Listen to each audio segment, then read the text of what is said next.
Is that an oak I see in the stream watching us? The wild oak appears.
And we are live. Opportunity for someone to read it. No bonus points or anything. You don't even have to read it. You can wing it. Otherwise, I'll do it.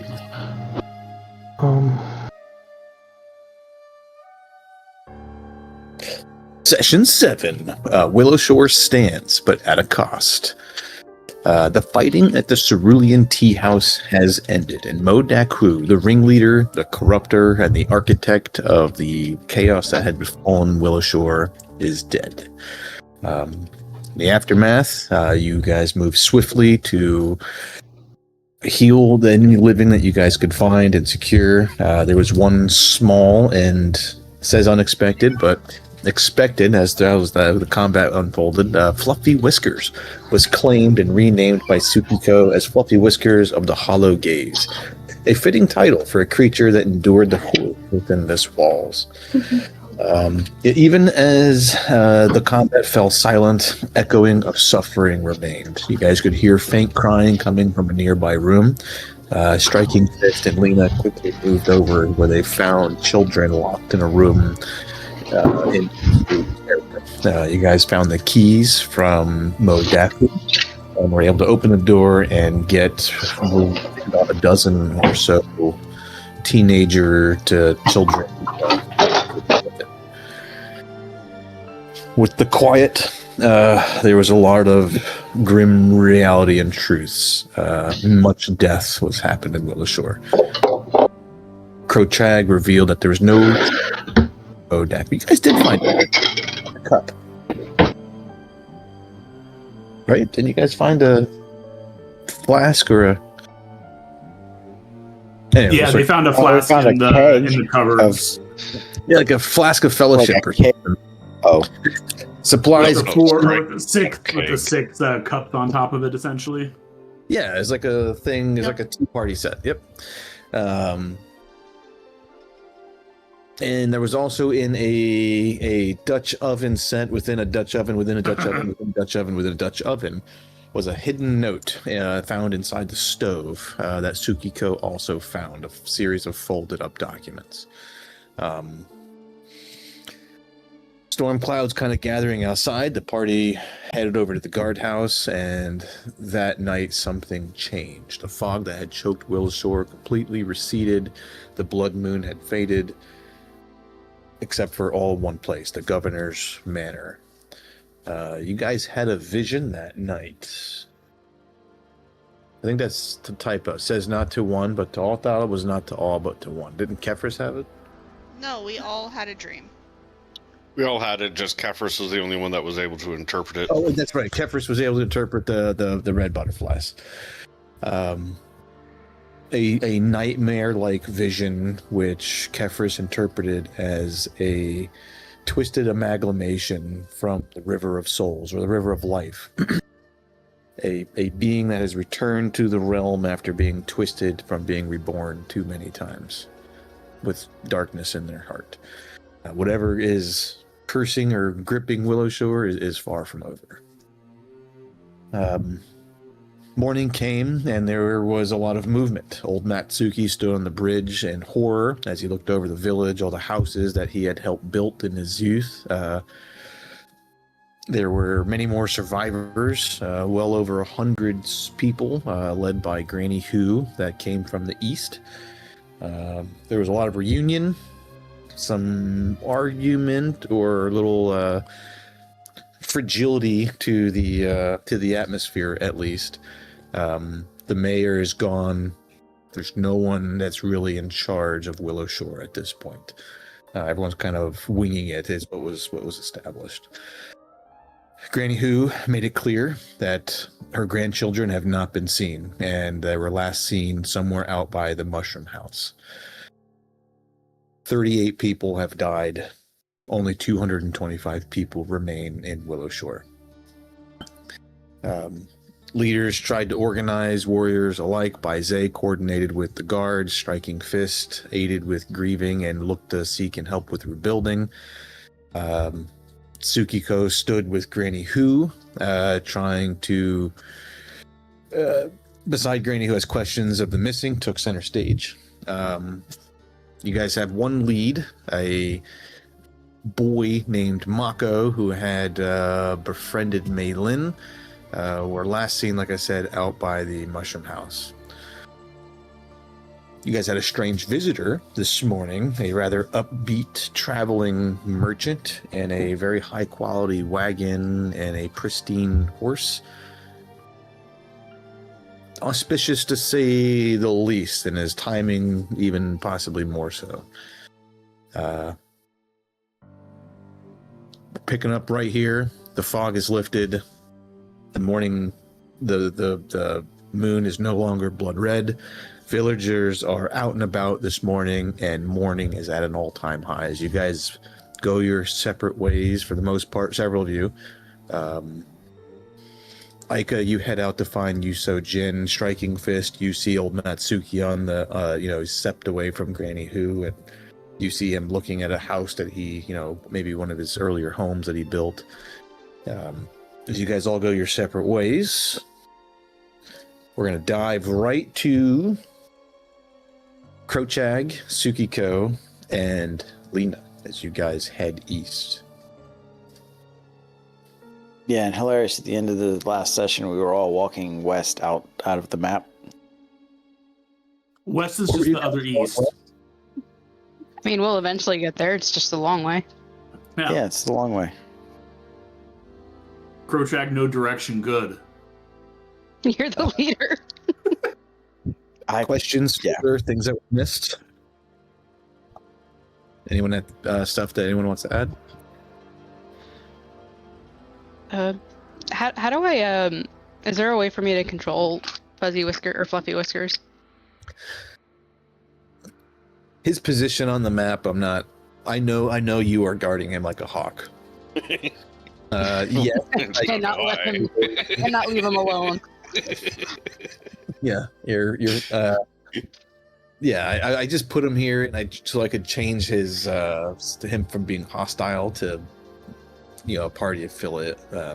Okay. I'll work on getting you permission of him, but I'm just assuming that he's with you. And I'm going to put all of you guys' own figs on. Apart forever. Just realize you don't have your individual tokens out. Fluffy Whiskers. He's getting away. Yeah, I'm going to put him by the Crooked Eve here.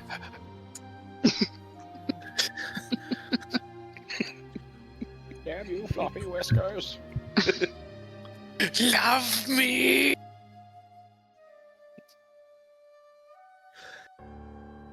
Krochak, you're up front. I think Lena's in the middle, and Tsukiko's taken, she's following the two of you, observing. You guys head east, past the Hand of Spring.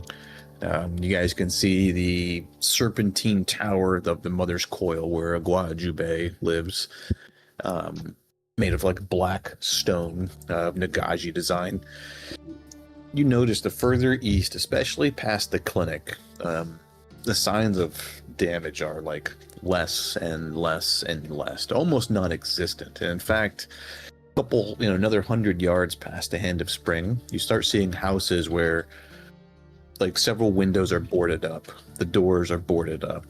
Like these people actually had some time to like try to fortify their home as call-outs happened.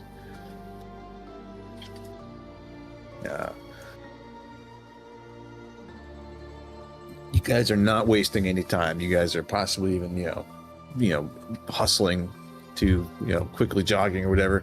You guys cross to the other side of the town, get over to the newly built PF2e exchange building, this big series of buildings right here, which is where all the trade comes into town from the nearby fortress city Karahai. Is the closest trade hub. It's also the new fishery and docks are built here as well. It's a ghost town. Everyone, you see mass sets of like footprints and exodus coming out of these buildings here, and just 2 hours ago, Granny Who led 100 people from these buildings to downtown. You see nobody. There's a light fog kind of clinging to the area, most of it coming off the river. What are you guys doing? Last intel I had was they were going to Home Dude's house, which is the mushroom house. I'm heading there first to look for signs of the kids. That's close to the intel. They were last seen playing behind the mushroom house. Lena or Tsukiko, you've been here, Krochak. You would know enough. The mushroom house is a grow house. They grow mushrooms, herbs. It's like a brick farmhouse. It's got a series of chimneys that kind of come out of the top of it. It's got a constant smell of like earth, manure, and even a little bit of decay. No, not topical at all. Tsukiko and Lena, due to your affiliations, you know that mushrooms are not the only thing growing inside the mushroom house. The mushroom decay is a cover. The smell of the mushroom house. The mushroom house is run by a rather spry yet elderly woman named Luda Bama. The place is all locked up. You see no sign of movement or lights inside, besides very small little smoke coming out of two chimneys up at the top. I mean, it's well lit. It's early morning. Yeah. Yep. Yeah.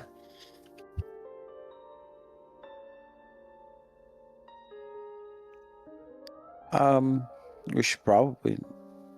No, we just proceed past the house and see if we can find evidence of the children playing. I think that's where we're all headed.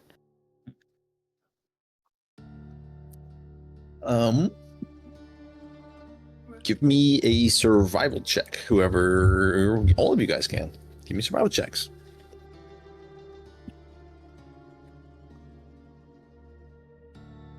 You look for signs of their passage or playing or...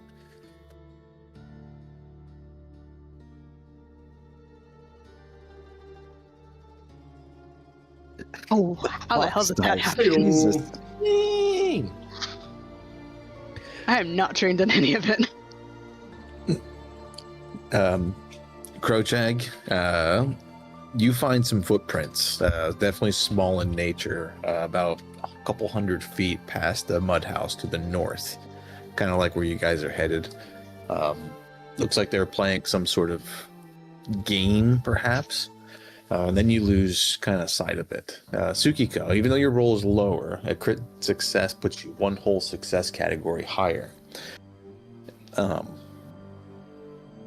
You find beyond Krochag, there's a bunch of trees. It looks like they climb some trees, and then the branches kind of intertwine a little bit. And it looks like they climbed the tree, and they were doing like a daring game of going from branch to branch to branch over the course of about 50, 60 feet. You find some candy wrappers underneath the trees. Like they were eating candies from up in the trees, and you find out why Krochag lost their tracks, and it goes all the way. You pick them back up again, and you follow them all the way over here, almost near the edge of or towards the tree line. And it's just, you guys get closer to the area.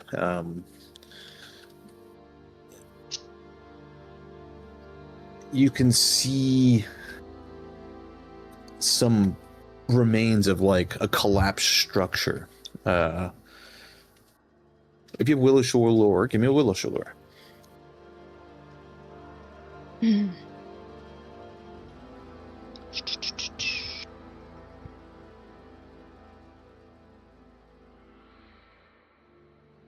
20 will do it.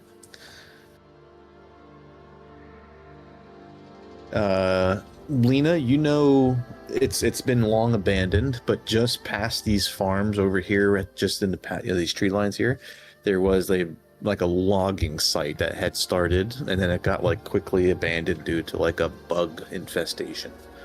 That the lumber wasn't actually good. The bugs weren't like hazardous or anything. It wasn't good wood.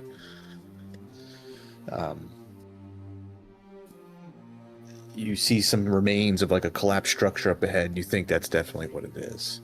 You guys get closer into the tree line. Krochag, you now notice a different set of prints that are trailing these ones that you guys are following. Jenkins, about half a dozen of them.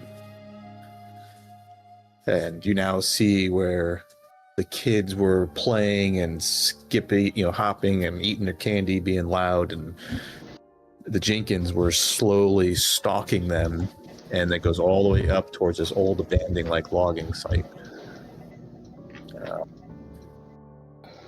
And you guys see piles of old timber that's all bundled together, but it's kind of all completely rotten. You see a very haphazardous series of like sharpened stakes and wire and like all bundled together. And in the middle of it, you see 4 small children. Let me drop you guys on here real quick. Rena, Tsukiko, Krochag.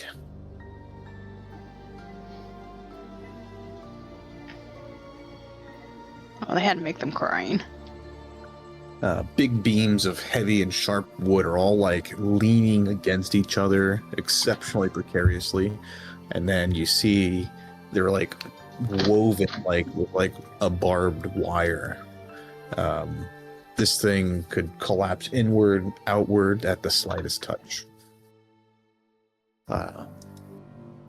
You approach into the clearing, and you can hear, "Is there someone there? Who's there? Wake up, my lens. Someone's here." Children, The kids start to stir.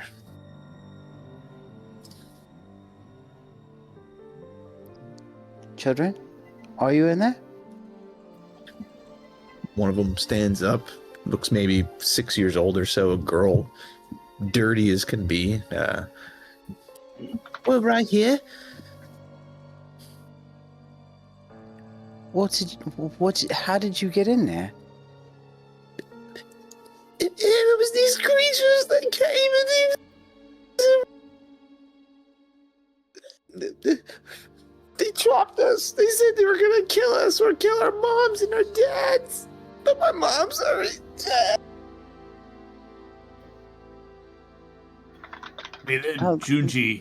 Jinji, your father is safe. We need to get you back to him. Papa, he's not dead. He is okay.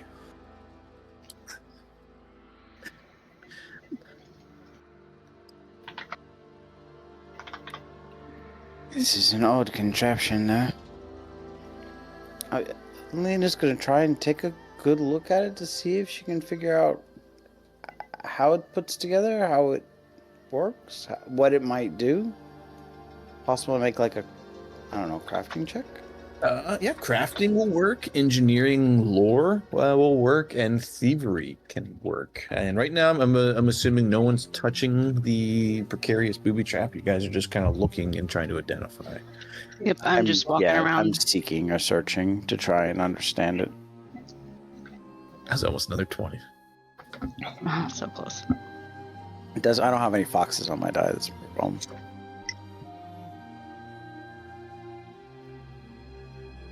I don't suppose you could target the wood or the only with your fire. That's probably not a good the DC was idea. 17 thievery, so and crafting was only one higher. So with a 23 crafting and a 17 thievery, it looks like a teamwork would almost be needed to take apart this thing in the most success. And you can use either of those skills, crafting or thievery or engineering, to do so. A single person could do it. It's just the DC is slightly higher. But basically you need 2 successes. And you are certain that failure will likely just trigger the trap. Wood will start falling in, outward, just everywhere. It's all going to come undone. I see. And it doesn't look like there's a series of cables or wires or ropes that could be destroyed to keep it from falling apart. Well, that's what you've identified. You guys can certainly, yes, the crafting check or thievery checks, you guys have identified those, and either one person can do it, it's just a slightly higher DC, or 2 people can do it, but you need 2 successes to disengage those primary pieces, to stabilize this big beam, and then to disengage this wire, cut this wire. You guys have seen the pieces, but it's up to you guys if one person wants to do the task. Or to stabilize that beam, is it a pretty big, heavy beam? Yes, it's just there's a wire that's wrapped around the top of it, and it's pulling it to like an angle, and it will fall if the wire isn't cut from the right position, basically. So yeah, you could certainly. I think I see where you're going. You could help with that. So yeah, I think I'm going to try and stabilize that beam while they deconstruct the trigger points of the trap. If that sounds like a good move for you guys. Sounds pretty good. I do have a question before we do start. Is the trap set up so that there's, like, from looking in, it looks like there's nothing on the top of them? How tall are the wooden posts on the outside of the trap? 12 feet. Okay, so they would most definitely reach to the center then. 100%, yes.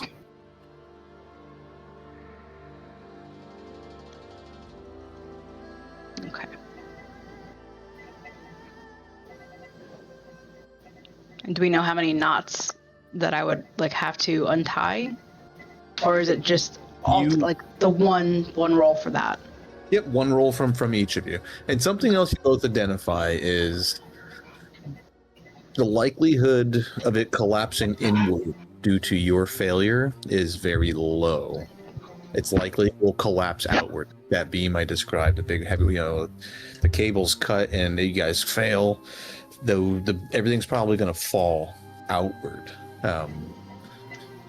Any movement or anything like that from the kids on the inside, any panicking will probably immediately cause everything to fall inward.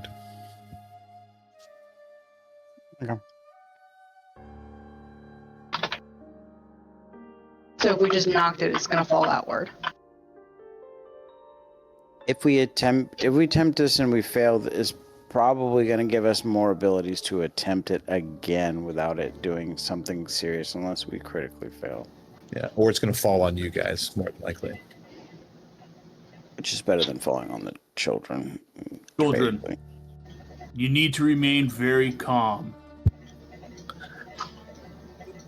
Mylin hasn't been since last night.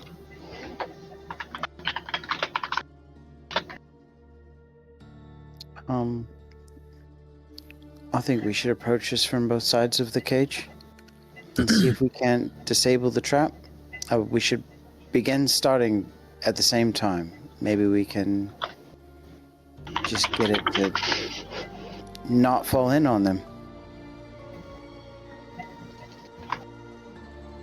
Alright, so then I'm going to need another thievery and crafting check from Tsukiko and Lena.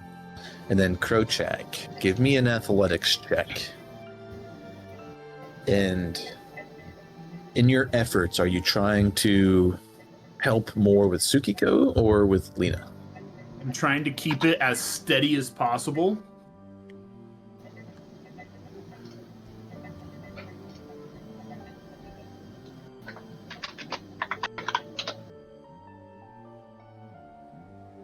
Favoring neither of them while trying to just maintain a brunt of the structural stability to prevent any movement from that beam. Setting the kids on fire. True. The kids will be my kindling to my greatness. If you set the kids on fire, the whole trap burns down. I'm just saying. So on a 3, 4, or 5, you get a +1 bonus. Lena? Yes. So Lena basically focuses on the energy of the sun to try and concentrate and focus her abilities on what she has in front of her. She has developed a new kinship with not only fire, but the radiant light. So with your knowledge of crafting, what are you doing? You searing a log? Are you burning ropes and wire? Give me a Burn craft some of check. the ropes to keep it from falling in on itself, yeah. I'm going to try and start this when everyone else starts to see if we can make a cohesive effort. Oh, they've started. Tsukiko's in. Oh, didn't see the... I'm getting ready to untie some knots. I am also open to palming a child out of there. Successes all around. So with 2 people doing it, the DC goes from 20 down to 18. So Lena, with the DC of 18, you succeeded on your end. Alternatively, Tsukiko with a 28 critically succeeded. So she nailed 2 successes on her own.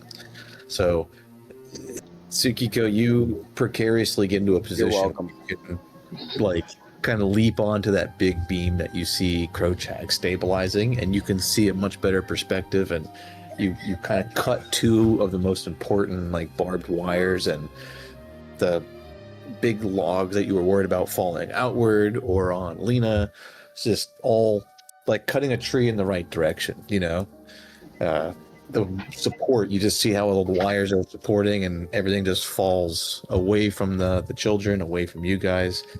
Krochak, for a moment, it's kind of like Valheim. You got to step to the side a little bit as a tree comes down. Successes all around. Yay. And Krochak, you succeeded on your assist to give them even more bonus. But Krochak, you're the babysitter. I was being quiet. Pick it up. I was You can pick up all the kids. Carry them all home. Yep. Except for the little boy. That fucker can walk. Bad influence. Be a man. So Krocheg only grabs little girls? Junji comes running up to you, Krochag, as does Zinyi. Maylin's really sick, I think. She hasn't had any water. She gave it all to us. I'm gonna give them one of my water bags to let Malin sip from it. I also have a healing potion. She's just, yeah, and very dehydrated. You don't see any actual Just thirsty. serious wounds. Yeah.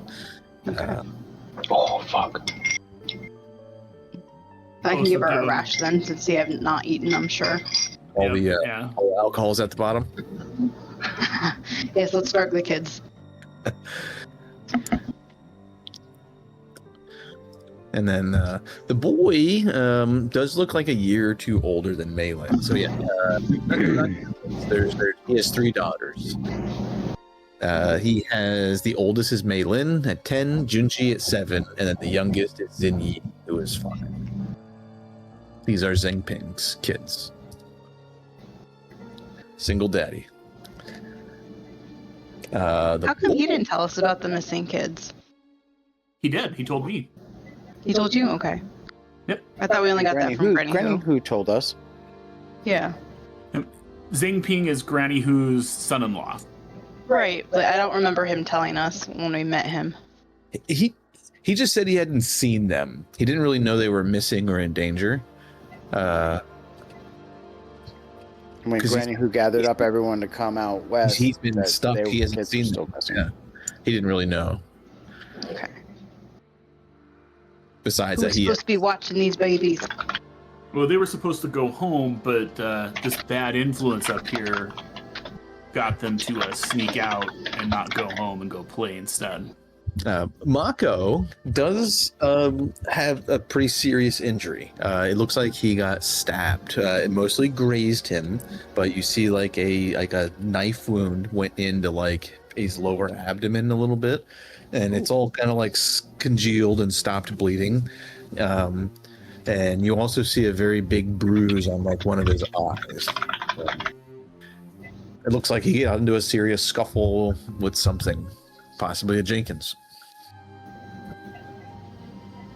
If he is wounded, I can offer some healing. Probably as tall as the Jenkins too. Not a fair fight. Probably going He's like 4.5 feet tall. Yeah, he actually might even be a little taller than him, like a few inches.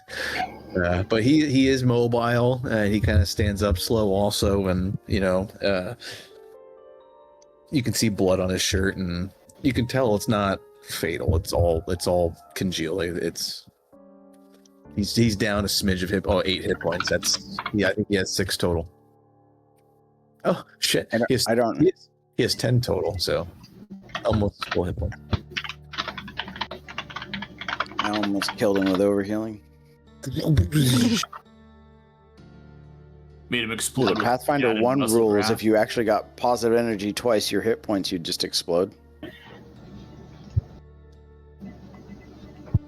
As you guys have dashed off to save these revelers, you tracked them roughly an hour of moving, past the exchange towards the mud house into the forest, dealing with the trap. Back at downtown, striking fists. You had moved after you seen that old Matsuki had gotten some distance. You overheard a lot of the conversations. You overheard some disagreements about priorities between him and Granny Who, and then they've kind of finally like gone their separate ways. And like I said, you see him longingly like looking at a damaged structure on downtown. It's a small dwelling, maybe 50, 60-year-old house, and it's It's pretty much destroyed. The roof is all burnt down. Some of the doors all collapsed inward. The framing for it, it's not in good shape. It's going to need to be rebuilt. I'm not sure is that house that you had built. It is indeed Striking Fist. This is the one I built when I was first granted full carpenter position. I helped build many houses in Willowshore before this one. But this is the first one that I was in charge of building.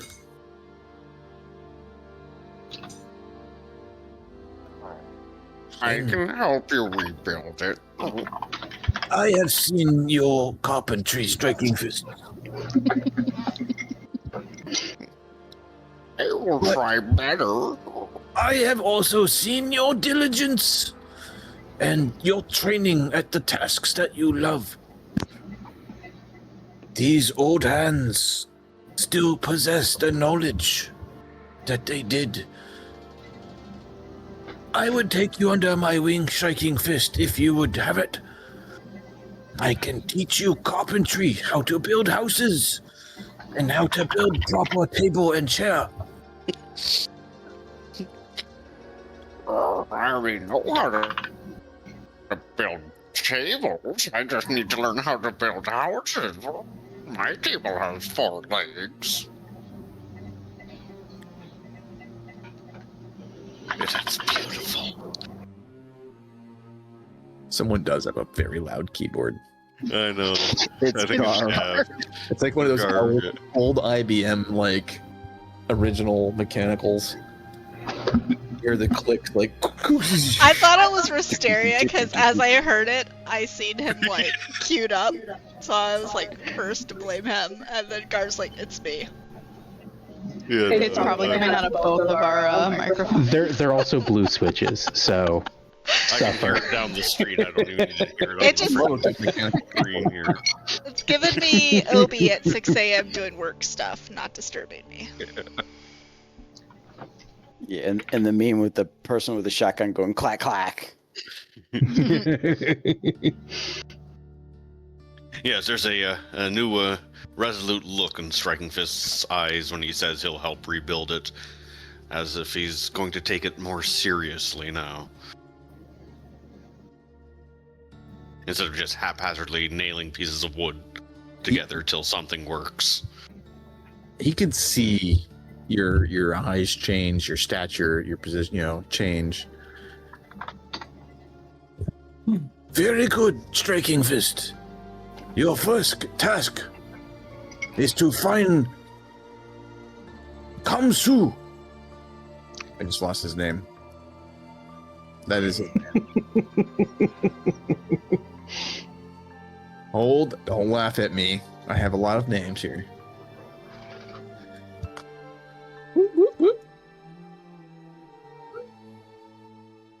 Kamsu Chong. He is the owner of the Willow Shore Stables. I've shown you guys him before. We'll find him. I will get his help. Come, Su-Chang. No, Striking Fist. He will not help you. You will help him. You see, the stables, the entire fence was destroyed. All of the animals have gone out into the wild. The oxen, the horses, even the goats.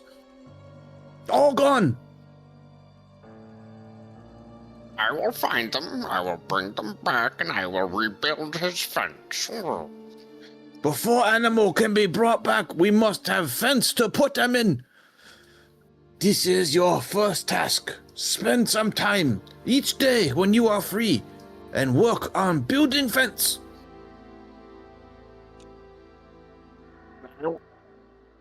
I'll do so, master.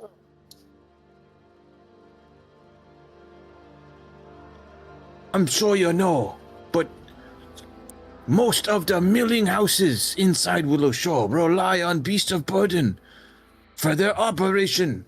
Without oxen, without horse, our granary millings come to a stop, which means no more production, no more food for winter. I know this guy, he's Crotech. He can do that stuff. Yeah, this crochet guy, he's basically an ox, right? There are dozens of oxen missing. Yep. I will rebuild his fence and I will help him get back his animals. Oh. You know definitely who he is, where the stables are.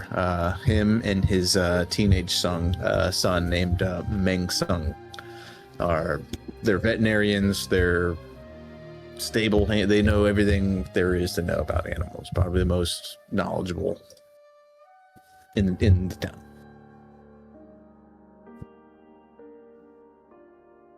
But Okay. the awareness that there's no beast of burdens to drive the milling houses is not good. A good thing the town has a crowchag.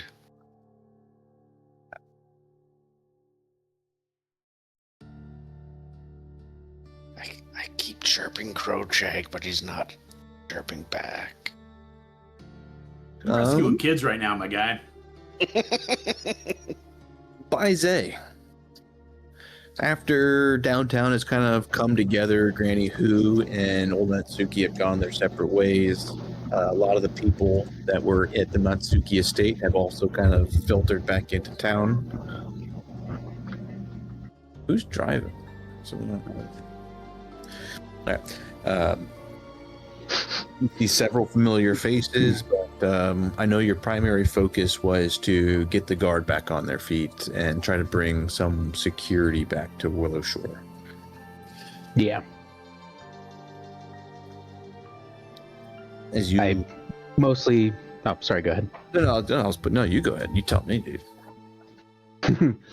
I spent initially most of the time trying to mostly coordinating with the guards, making sure if they needed any help, did they need any help repairing anything, any help patrolling, did they need any help policing the dead or dealing with even potential disturbances from the citizens if those came up. That's mostly what I did, just trying to help people feel some sense of normalcy for a little bit.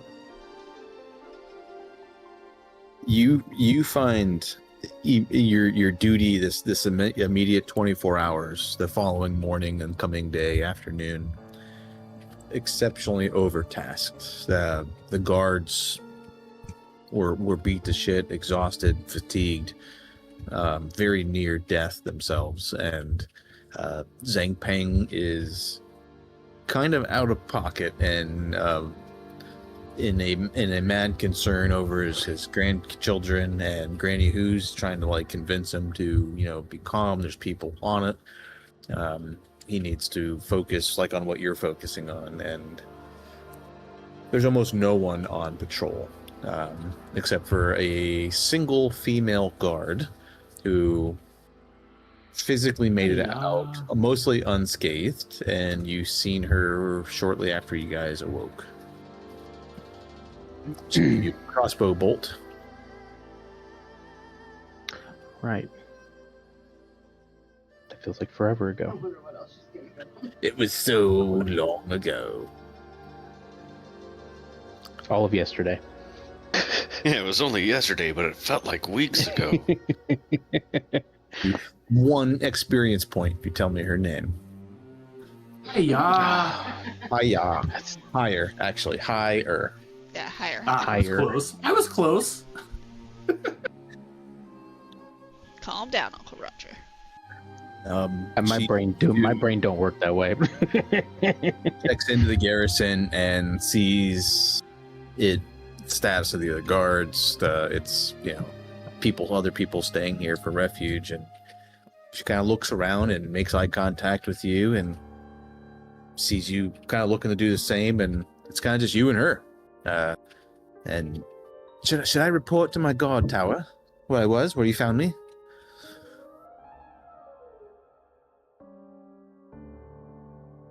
Unless that's a serious point of concern for the village, we should probably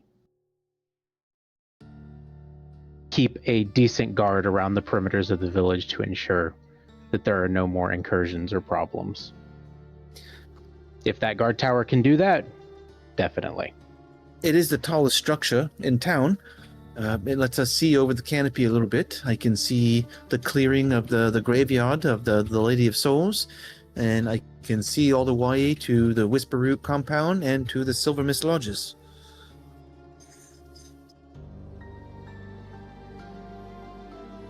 That seems wise then. I'm not sure what to expect, but you know where to find me. I'll be at the top of the tower, and I'm gonna get a whistle. I'll blow this whistle very loudly if I see anything bad. Does anyone have a whistle? She walks away from you. I would remind everybody that Baize is oblivious to everything. He is dense. Tenchimuyo style. Yep. He does not know what's happening. He actually is incredibly confused by that entire exchange. Oh, the girls in this town are just so friendly. 100%. And helpful. Yes, why I will take a magic sword. Thank you. But you can easily consume this next 24 hours, basically being one of the sole individuals on vigil right now. Okay.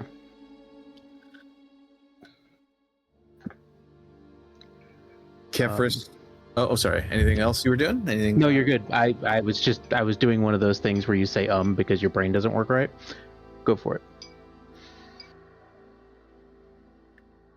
Kefris, the task in front of you that you've tabled for yourself is one of the darkest and most grim, and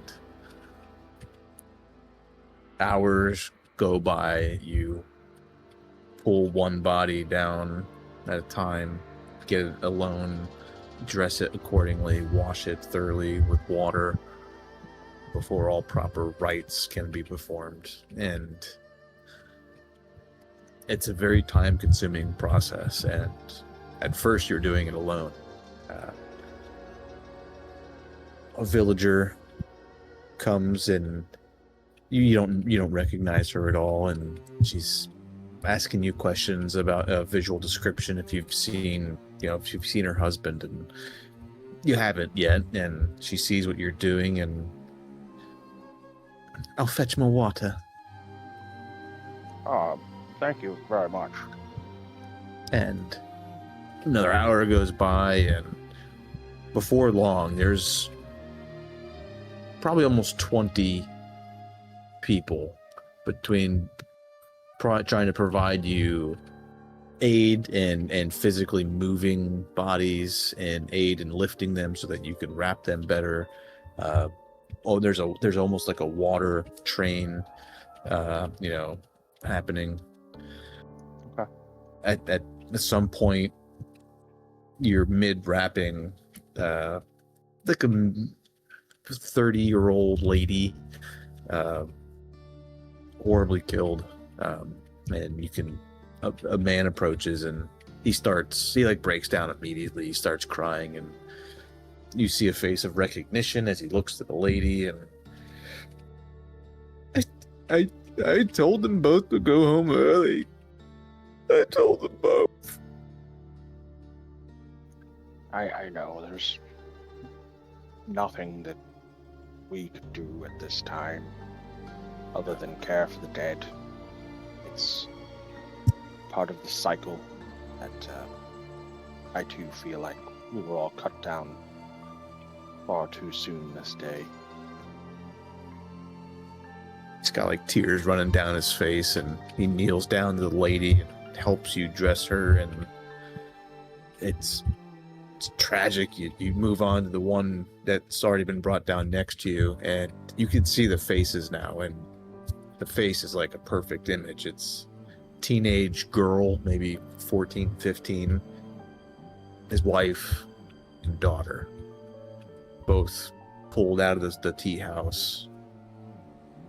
And it's a moment where you're really in touch with Pharasma and why it's hard, and not many people or souls are able to do this, but you go through it, and you know that you'll be doing this well into the night. But the task must be done. All right.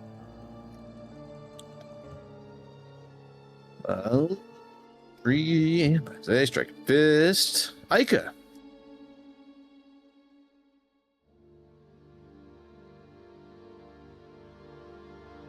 It's me. Luring children to her gingerbread house. The heck? I am an innocent. I'm innocent until proven guilty. It's a fairer statement, yeah.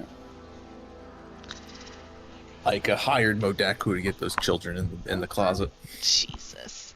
Listen, I mean, I have the least tempting house. I'm like, I don't have meat. I don't have sweets unless I guess you count fruit. Like fruit and vegetables. Ginger root. I was typing out my notes. We'll skip and go back and finish that. Multitasker. I feel like you prompted people with things. You didn't just say their name. You just said my name. I don't know. Well, yeah, Aika, I know you are a bit of an emotional distress yourself. The chaos, from being abducted to seeing Willow Shore when it went through, to being forced into life and death battle, to seeing possibly what you may call new friends or friendship starts. Some of them almost getting killed in battle in front of you. Your heart and mind's erect, and there's a wreck, and there's a face, a person that you're seeking most. And it's Yuso Jin.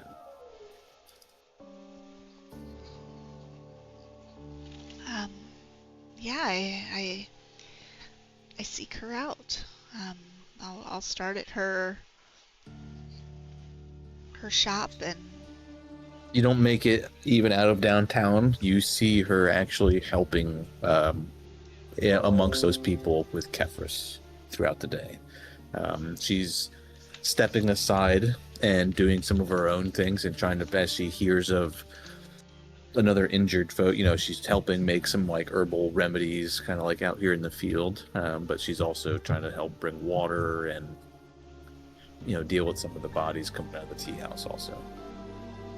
But you find her. It's late afternoon. She's got blood on her hands. Just finished making some bandages. There you are, my child.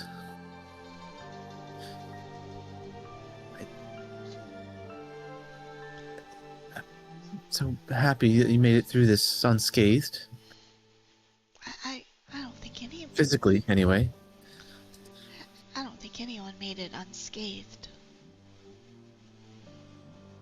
I think everyone's gonna be scarred.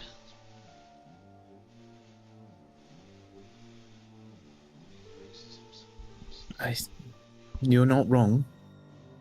Everyone that's here and alive this day, I don't think it will ever forget it. Many still speak of the Night of Broken Blades, and that was decades and decades ago.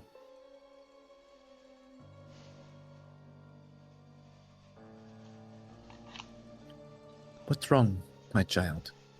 Why the troubled face? I don't know how to help. I was gonna head to to my hut and begin gathering food and supplies to bring, but I don't know if that's enough.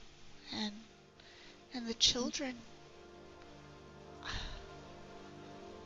my heart breaks for them. And I want to help them, but I feel the eyes and the judgment, and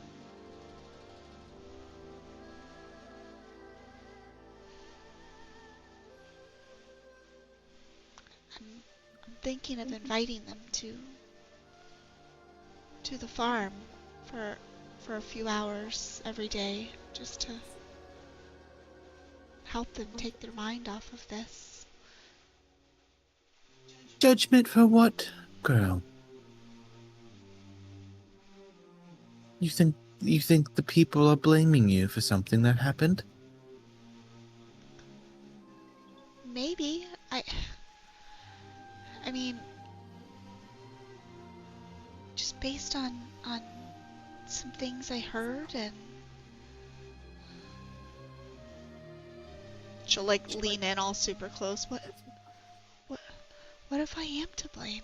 What if this is because I'm here? What if it's because I participated with the town? The town's been safe, and the 1 year I participate.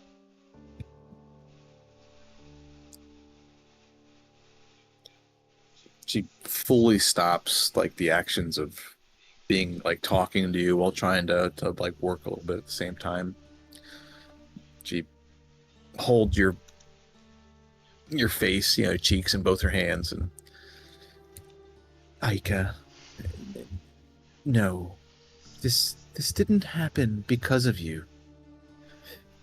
Bad things. They don't need reasons like that. They don't wait for one person to exist so they can just start.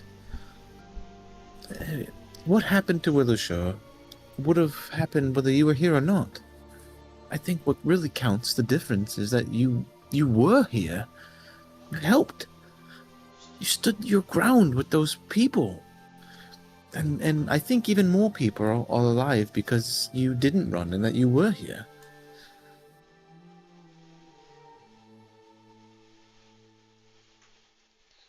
No, you and your mother didn't leave because she or you brought misfortune.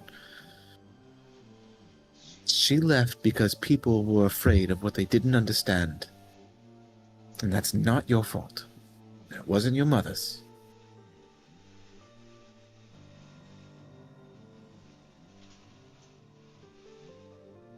So you invite those children over, and you teach them everything you know about Urban and get their mind off the pain.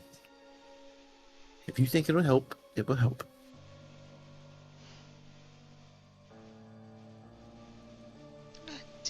Do you know where they're staying? I'm sure you're speaking of the many orphans that were created this night. Yes, I lost track of them once everyone came. Since the fall of the Empire, the inn hasn't seen many visitors, so I know the Thrice Blessed Inn is being, I have heard anyway, per Matsuki's request, it be redone and completely open to all of those without home, especially all of the orphans.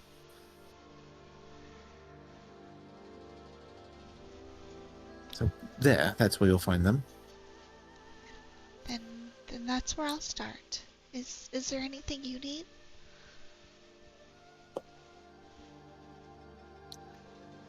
Perhaps some sake when this day is over. I've tried my hand at brewing some makgeolli, some rice wine. It won't be ready yet though. It still needs probably a week. 81 new messages. Y'all are just fucking savages. 70 of them are talking shit about Garviel's keyboard. Oh. Somewhat accurate, yeah. Yeah, and someone Or tried his to blame sour daiquiri. It's or so me sour. for it. Dying. Daiquiri's so sour my internet went off. As many of you get wrapped into day's activities, and then striking fist, you do. You make it a point to cross over to South Point there and introduce yourself fully to Kum Su Chang and his son Meng Sung. And indeed, you see enough pasture size and fencing that could have, and you've been here, you grew up here. There's dozens of oxen, dozens of horses, probably upwards of 100 goats, and you see like 2 goats, 1 horse, and like some chickens that are still like eating some corn kernels near their coop. And you see I honestly expected you to say 2 goats, 1 cup. And you see the 2 of them basically in the middle of surveying damages and looking at it, and his son has like the equivalent of like a medieval tape measure, and looks like to be measuring for new fencing. And but yeah, you guys all kind of go your separate directions. The 3 of you who just rescued children, as you guys move from that place, where are you going from there? You have 4 children in tow. To the guardhouse. I know Krochak is taking those kids to the guardhouse to bring them back to their dad, and we're going to distribute the remaining kids. Probably a good idea. Yeah, so we make our their remains. Do we know who the boy belongs the to? remaining kids. Distribute the remaining. There's only like 1 other kid, I think. Actually, I don't know if they have parents. I believe the current theme is the remaining kids go live in the brothel now. Is what I'm hearing. Yeah, that's. Do they go to Ica? We're opening the brothel again. Grand reopening. According to the meme chat, yes, all the kids are going to be raised in the brothel with some goats. There's plenty of room there. Well, you quickly find your way back to the garrison, and Krochak, as you walk in, Lena and Tsukiko behind you, and you're holding Mei Lin, in your arms, and the 2 younger ones are behind you. Zhang Ping's eyes light up like you've never seen before. There's a relief.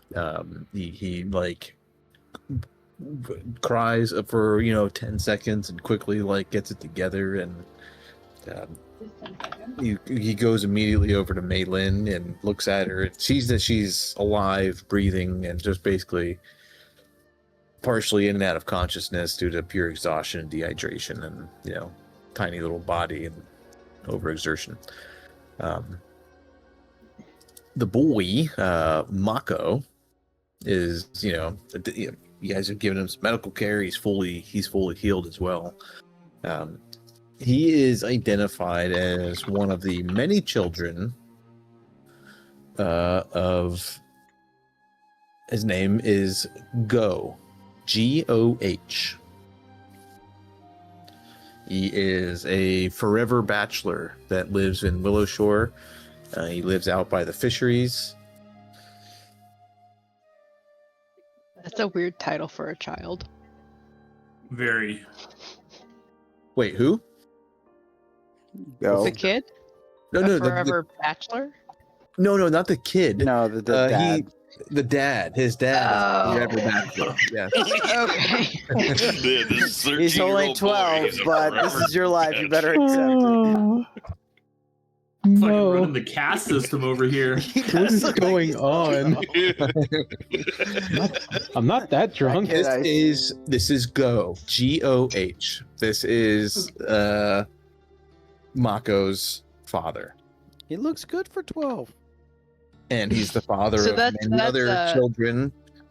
And that's what Bite looks like in 10 years. It doesn't necessarily look it per se, but it says middle-aged. His titles are middle-aged, bachelor, and doomed fisherman. Doomed fisherman. Doomed fisherman. So this is Mulan, like, is what this is. Like, it's not really a dude. It's Mulan. She's single, but it's a man's world, so she's like pretending to be a dude once again. Dude looks like a lady. Pretending so well, she's fathering children. Yep. All over town. That's the commitment.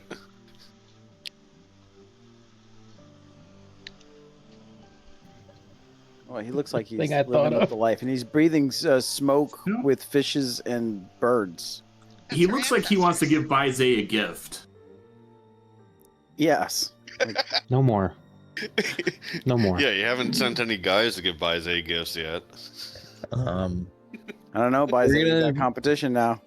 We're gonna Well, he's rebuffed all the women's advances. fast forward basically to the end of this next day here. It's about 7 o'clock in the evening. Many of you are either exhausted or taking a break from your task, and then at some point in time, you guys convene downtown or see all of each other, and boom, I'm plopping you guys all together. What's being discussed? You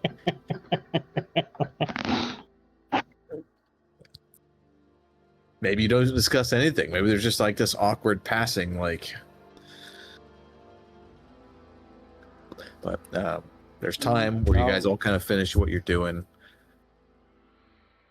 And you do overhear that in 3 days, at the Thrice Blessed Inn, is supposed to be a meeting between Old Matsuki and Granny Hu.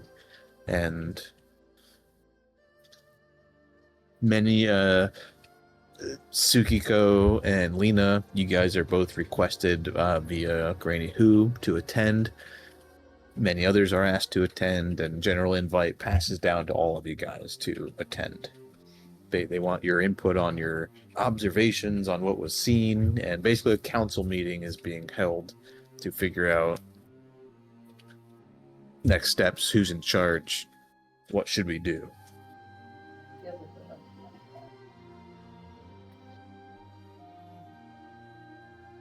In 3 days' time. I know, like Krochag, you have many tasks set in front of you, but over the next couple of days, does anyone... There's much to be done. Like, all of you guys can get lost in activities, you know? I don't know, just go around. You guys just fire at me. Talk to me. What are you guys, anyone doing anything in the next couple days? I know Krochag's doing a bunch of crafting. Lena, you mentioned also doing some crafting on trying to get like a shoulder pauldron and shield gauntlet thing made up. Striking Fist, I know you're probably working on building that fence and trying to pursue some of the wild animals that are out there. And he also has the 75 gold worth of stolen jewelry he's trying to return to its owners for donations. Might make an honest bird out of you yet. For donations. That seems unlikely. I know Seems like by blackmail. today, in the next couple Yeah, it days, is. you're going to be spending a lot of time at the Temple of Pharasma, Lady of Souls, doing repairs, burial rites there. There's a lot of dead that are now properly wrapped that Kefris has also, blessed and prepared, and many grave sites are being dug also. So there's much work that can be done there also. So I know Lots of manual labor. Kefris are probably doing lots of that still. Yeah. So I think that's just Tsukiko and Aika left without a couple of daily tasks things. So Tsukiko, what is your plan over the next couple days? I'm probably going to be going around to everybody and kind of taking an unofficial census. See who's still here, who's missing. who died. Just to get a feel for what's left of the town. Imagine that's quite helpful to us in the cemetery too.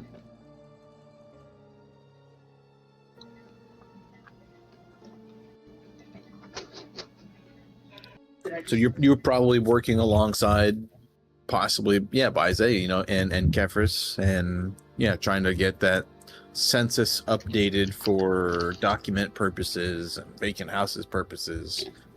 All for so Granny Who can't make any money on any of that. Seems legit. Seems legit.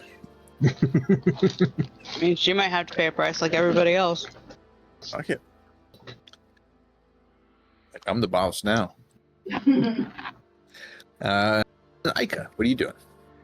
As one day rolls into many, a tremendous effort is being done over at the Lady of Souls, Phrasma Temple, with the dead being buried. Many volunteers are helping to, dig graves and things like that. That is not Ika's specialty. As she had spoken to Yuso Jen, she is going to head to the orphanage, or not the orphanage, the Thrice Blessed Inn. I might be a little drunk. That's what happens when you $9.15 force down your drink so quick because it's too sour. So you're like, I gotta force this down, and all of a sudden your body's like, what the fuck did you just drink? I'm trying to get through it, and maybe a little too fast. Wait, don't get through it so fast. I might be a little drunk over hot mic. Oh fuck! It's so sour. Oh, It's still going. It's like The secret is to fill it up with more alcohol and mixer. yeah, sure. To tone out the sour. Without the sour. It was only 3 frickin' limes between both drinks. I'm dying. I imagine Garb has like a combination of the sour twitches and goosebumps right now. His mouth is it's drooling. accurate. He's like salivating. I can hear it. I'm turning inside out. Don't do that. Ugh. Have you swallowed your pride? Would you choke on the rind? I've swallowed on my pride, half the universe, and a little bit of Found nothing but faith in cup nothing? itself. Want to pull a tender, hard in a blender, one that's been round to a beautiful oblivion? Yeah, I don't make films, but if That's I the did, bottom. Samurai. So yeah, I head to the Thrice Blessed End, and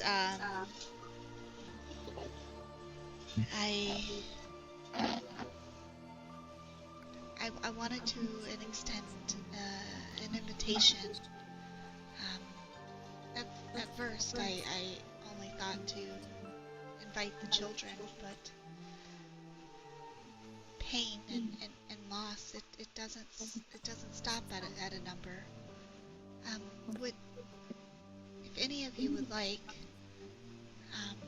I'm heading back to my house, to the garden, and I plan to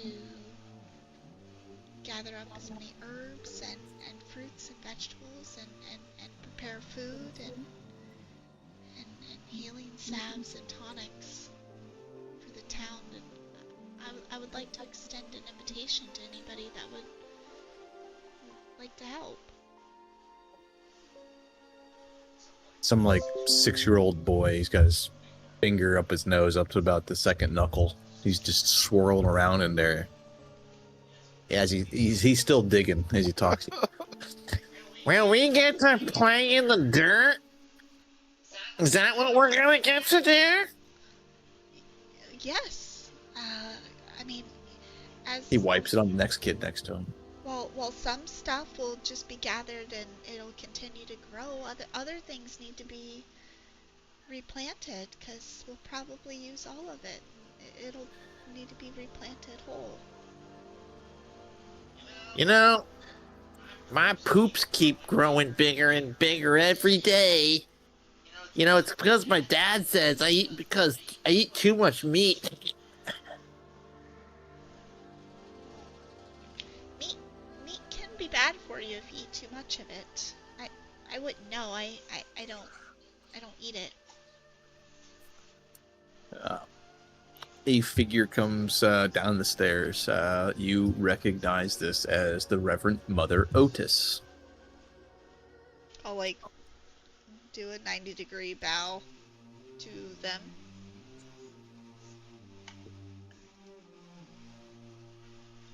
Please take the children out of here. They're all ready to go. I'm gonna murder you. I have had enough of what I'm here today. They're eating me out of house and home.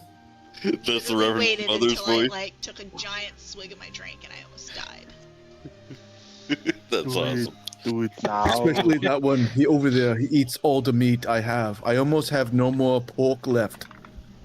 I keep telling him to put it down. I can't. I can't force them. They are all welcome. Any and all are welcome. I can't help replenish them. You there. That means all of you. Go with this nice lady here. Did you just get dumped with a bunch of kids?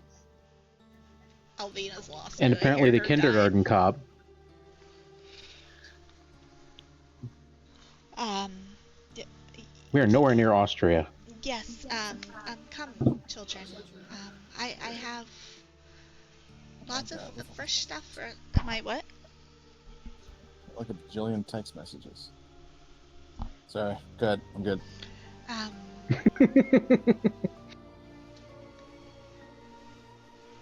Yes, if you guys want to come with me, you guys are more than welcome. And I'll have them back before dark. Perfect. And many of them get up very excited and go running and screaming out the door. And you have basically the equivalent of like a pre-K to middle school class of like 20 children. Great. This sounds like a Oh fantastic... boy, that's a feast for Aka. So none of the adults that were at the brothel wanted to join? They're like, no, please take the children. That, yes. Ask the adults to leave a brothel. You hear They're hoping the rumors about you are true at this no point. checks are needed. You hear sighs of relief. Perhaps it's just they just need room. They just need space to be more loose with their emotions without their children observing them. You're not sure what the case is, but many of them go. There's a few adults that come, and you think it's mostly to possibly supervise like a couple of their like 4 and 5 year old kids that got up and go. Alright, yeah, then I'll lead them to the house and kind of the whole way there I'm having like Isu basically checking the lineup of people to help me strategize like who to use where, like based on age, the way that they're like carrying themselves, like what skills that they could aptly use. Obviously I'm not giving the 6-year-old who had his finger 2 knuckles deep a knife. Might thin out the kids a little. But he seems a trustworthy sort. So, yeah, the whole way back, I'll have Isu basically like analyzing like what stations I should have people at. The first day is a hot mess, but as more interest and curiosity as they start digging holes and putting seeds in those holes, and like there's a coolness factor that washes over them, and about how to use different tools and garden spades, and there's times even some of the 12, 13, 14-year-old crew gets partially intrigued, and there's a tree you're actually wanting to plant, and there's a bigger hole, and the seeds actually it's a big it's huge, and a 3-foot hole needs dealt, and some rocks need pulled out, and some of the bigger, kids get involved. And by day 3, you could see this actually evolving into a real thing, whether or not you're here on a daily basis to oversee it. But there's an influx, and there's more adults that kind of come, and it becomes a little more structured, like utilizing the coolness of the mornings and the moisture and the soft earth that digging, so many parents and kids, you do it in the mornings till like early afternoon, and they all start drifting amongst their families again.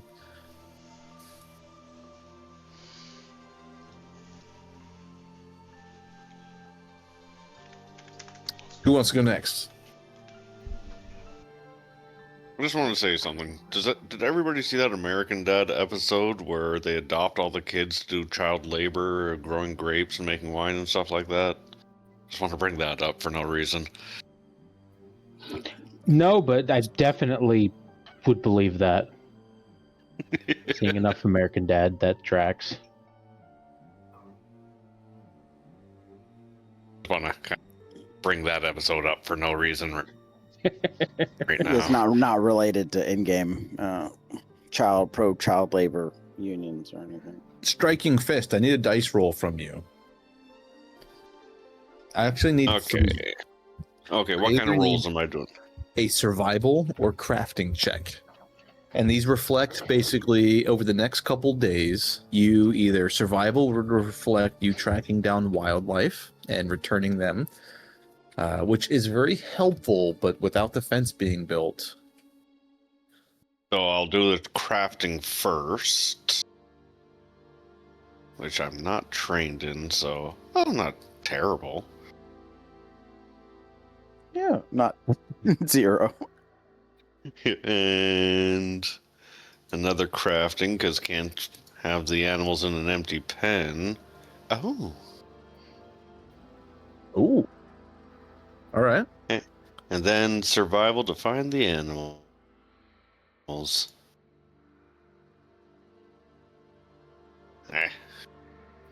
course, lowest roll is what I'm actually trained in. But the DC it was 15. So for both rolls actually. So okay. So it's a good thing I did 2 crafting then. the DC, you rolled a 14, but you're actually getting aided by Matsuki's tutelage. So you have basically a constant +2 bonus to crafting right now when working on things that he directs. So when he's like, go build a fence, and you have to work on crafting, he's going to show up during that day a little bit, spend like 30 minutes, an hour. He shows you how to dig a fence hole, like a post hole, and where to secure things, how to use it, some very basic stuff. Yes, Striking Fist does need supervision. So as a group, as a party, as a campaign, the stables are defunct and basically broken until 10 success points are reached. So Striking Fist, over the next 3 days, has spent several hours each day via crafting and gathering animals to partially rebuild the fence, and gathered up some cows, a horse, and another goat. So you are 3 out of 10 on completely fixing the Willow Shore stables. Hooray! We might not starve this winter after all. And Striking Fist, as you possibly communicate with the group, and this is going to be there's a lot of this that's going to start unfolding about rebuilding the town, and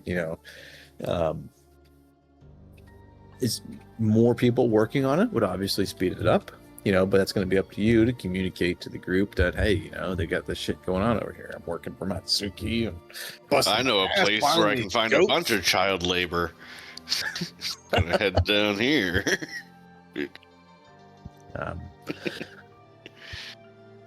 Krochag, I know what you're doing. Days go on. You are in the forge, smelting, working under her tutelage, and You don't have to make the craft rolls because she's basically main rolling it, and you're like doing the assist on it. So Okay. you're gonna get little auto success stuff. Now you can roll to speed up the time if you'd like.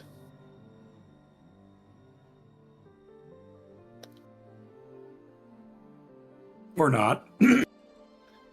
So one item will take full duration. What about the other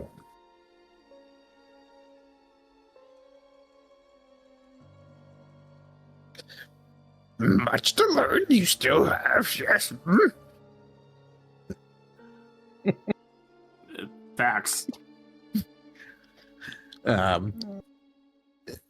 4 days. You're certain of it. You're gonna be in here, but after 4 days of time, the products working with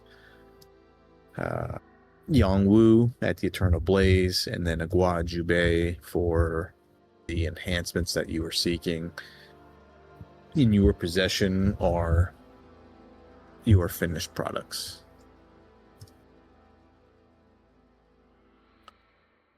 And they're in Awesome. they're in your inventory.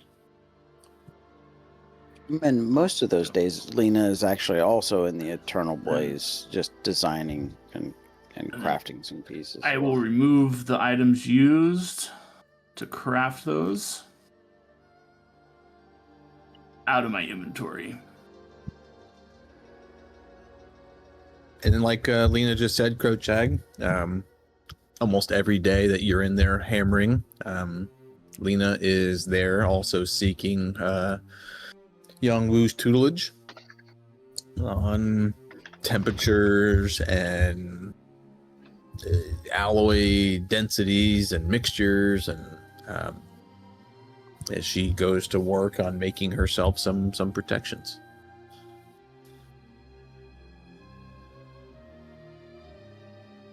It's been pretty rudimentary design, but it's basically just a set of pauldrons and forearm coverings that kind of act as a shield covering her left arm and left shoulder.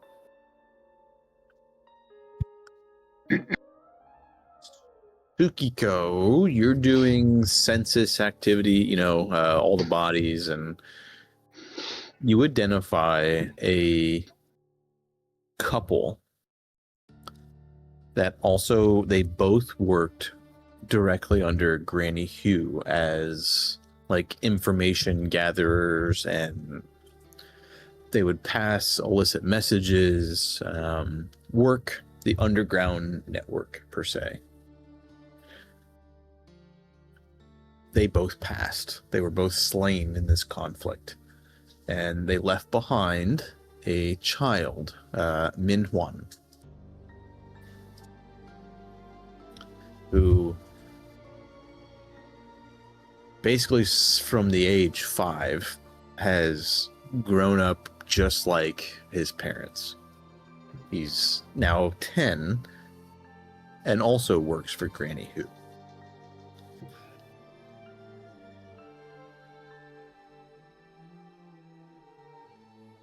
So it's a little something you discover while you find out a couple of people that passed, and your mind goes to, well, what about Min Huan? And over the next several days, you actually discover, like, this 10-year-old kid is, like, engrossed in her operations almost as deep as you are. He's like one onion layer, like, not as deep as you. Like, she has him really, like, doing some questionable stuff. Well, Tsukiko can relate. That's how she kind of grew up. It's just another kid to take under her wing. And you find him without parental guidance. He's not making any trips to the Thrice Blessed Inn. 10 years old. He doesn't blend in with any other the children there. He's so much more grown mentally. And you find him having troubling mindsets and He needs some guidance.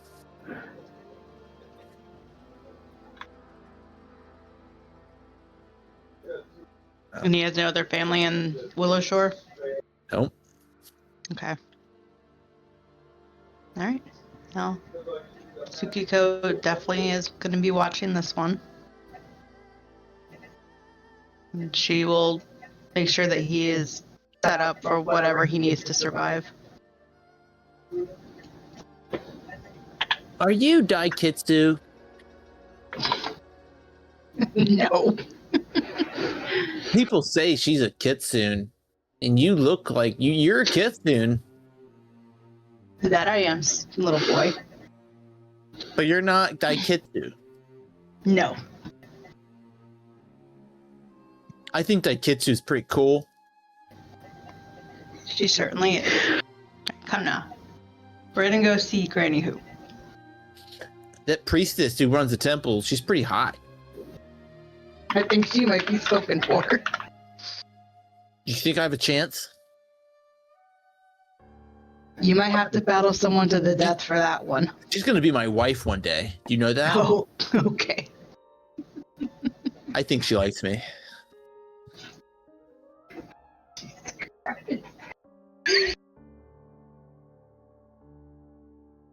Better sharpen that stick up more.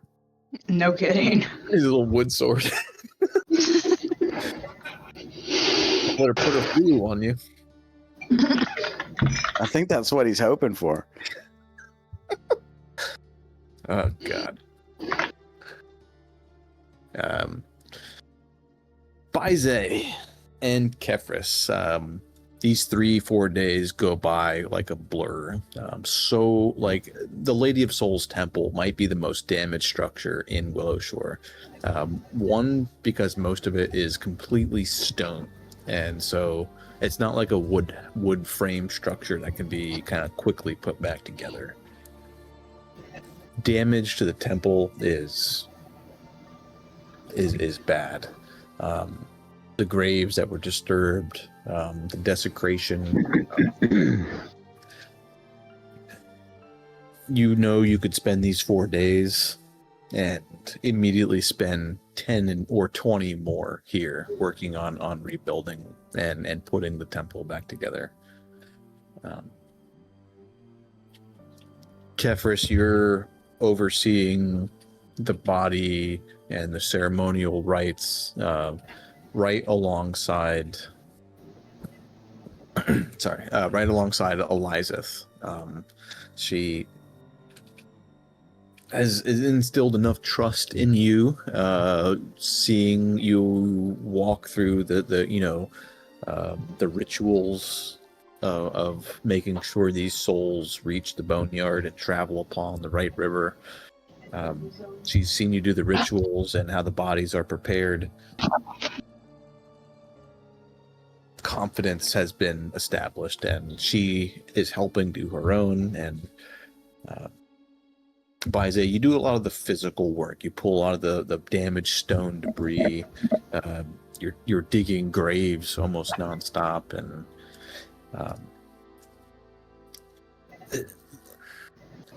there's a moment that comes where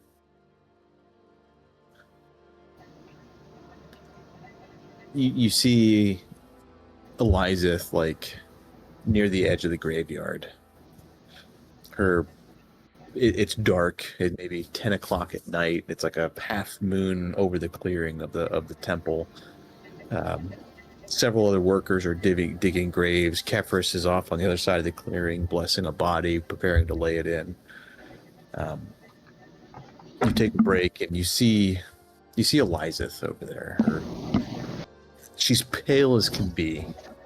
The moon is like just perfect. It's like making her skin almost glow, like wash with moonlight. She's got her clerical garments on. They're all clean, but you see like bruising all along her face, black eye, almost like choke marks around her neck, signs that that she was all in the battle. Mm-hmm. And you pause for a moment from your physicality. You're digging a grave right now, and like you kind of like shake your head, and you caught yourself staring, for a minute, 2 minutes, and just there was an admiration there, a beauty that you fully have recognized, and you try to push it away, but days of digging here and anything else you're doing with Kefris, Elizeth, while you're at the temple here? Well, it would feel improper to approach her at this point, if for no other reason than she seems disturbed and like she's coping with some real trauma.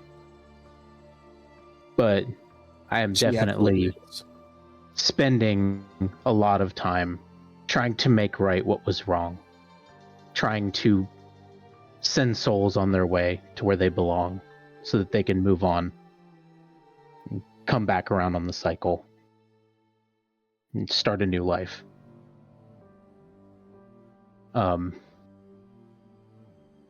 Probably always one grave behind Kefris, can barely keep up, so many dead.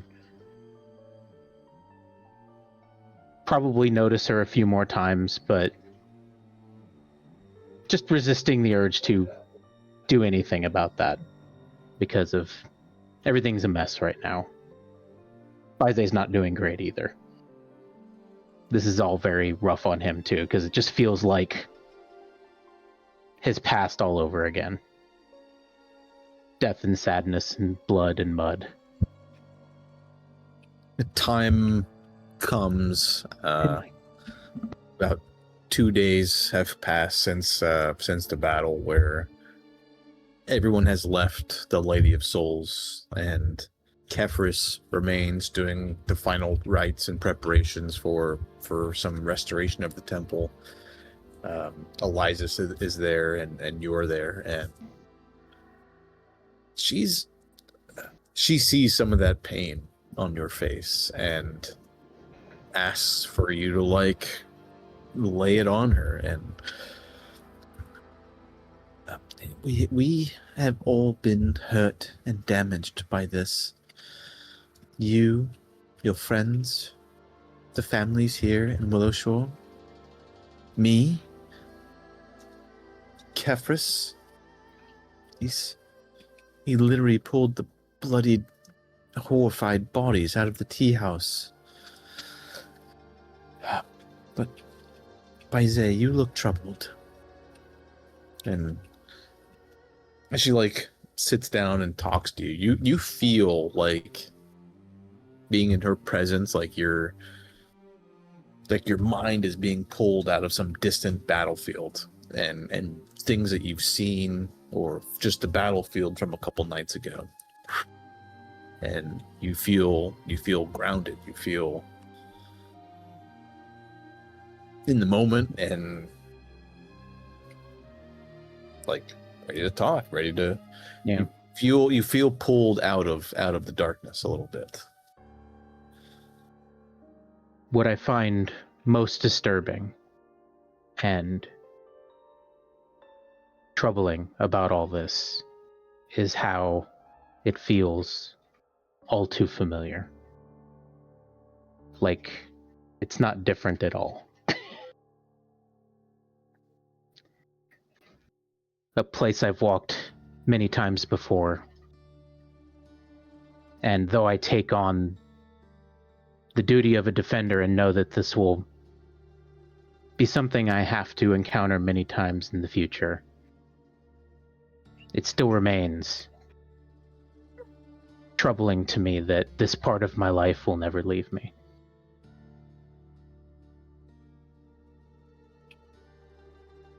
It won't, Baize. And you're not wrong. There will be many more challenges in front of you that we will never forget. But I hope when you encounter them, and when you're troubled by them, you find the strength to return here and talk to me about them. I think I can manage that. Our goddess. I think I can look to you and the lady for strength and guidance. Our goddess Pharasma. She can be sometimes the most challenging to truly be devout to, because there are moments that we require great aid. She's not like many others. Her duty is to watch and be vigil. It may not be kind, but it is fair. To hope that Pharasma will come swooping in and offer divine judgment to those enemies that have... She doesn't do that. It is outside her. We are here to watch and observe and take care of those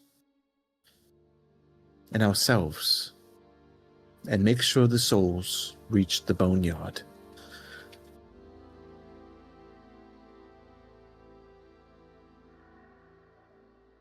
It's the least we can do. She walks you back into the Temple of Souls, and you've been in here a bunch.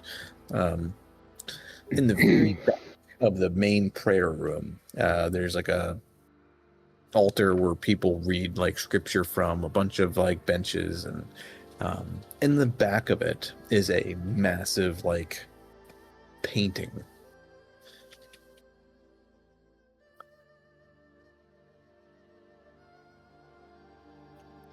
It is said that even Pharasma keeps those that are closest to her very close. Look here. This painting is what some say was her first and only lover. But he reached beyond. He tempted fate. He asked for too much. He denied the boneyard. And so even though those that Pharasma loves the most, her judgment does not escape any of us. And so there he is, trapped for all eternity within this canvas. Her only lover and her greatest champion.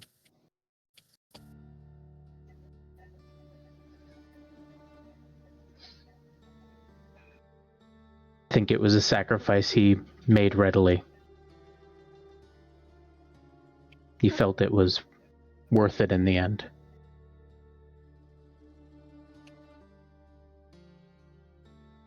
Maybe you're right.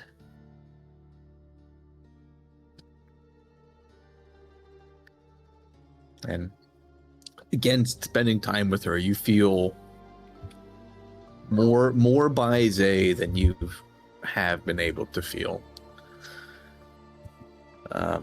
Krochag crafting, Lena crafting, Westeria animals by Zay, Kefris in the temple. Kefris, you doing anything else in your coming days with the bodies by Zay, Elizeth, or any other villagers?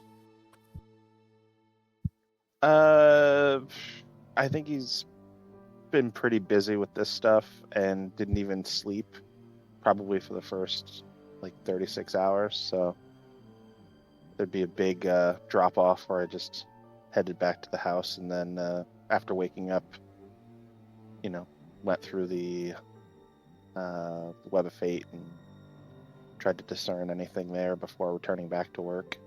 So there's probably not really much time in between. Pure exhaustion takes you. You retreat home into the treehouse and go through your evening ritual of shutting down for the night. Morning comes, one of those days. In your observance, you look at the Web of Fate, your web, The web that Phrasma helps you weave and hopefully give you some insight on what's to come. There's something very strange in this web that you've never seen before. 6 cocoons that require watching, tending, and observation. Ooh. It's a striking and strange gift, and you feel not parental over these cocoons. That's not the right word. A duty to protect.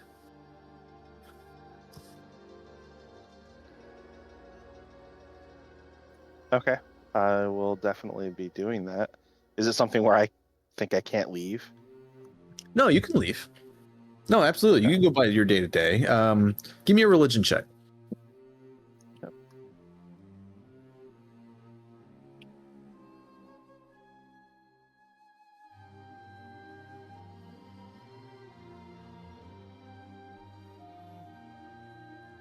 Sweet. All right. You you are certain this is some sort of omen, possibly from Pharasma or your own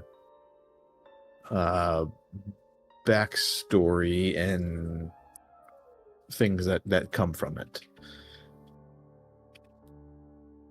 Your first thought is these cocoons represent something new in your life, something that has just sprung into fruition, and something that you may have a form of, like, not control, but influence.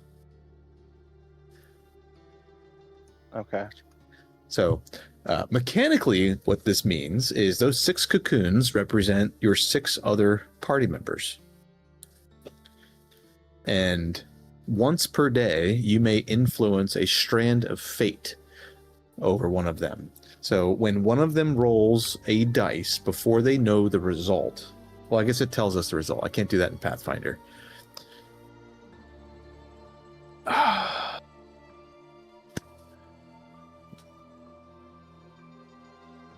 reroll then. A straight reroll. When someone rolls a 20-sided dice once per day, if they are within 60 feet of you, you may allow them to re-roll that dice. It could be a saving throw, can be an attack, can be a skill check, anything. Death saving throw. Nice. And that's once per day I can do that total, not once per day per character, correct? Correct. Once per day total. Okay. It's basically in your morning observance of the web of fate, you see something strange in the web, and you take note of it and try to influence it when you see it happening. Okay. Cool. I'll create a special thing on your sheet, or you can even do it on your act. You can go into your character and go like new action and just fill it in manually. It's the use per day. We just track it, you know. Okay.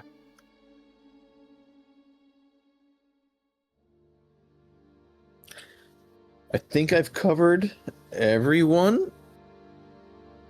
Tell me if I haven't. I've got a little bit to add, though.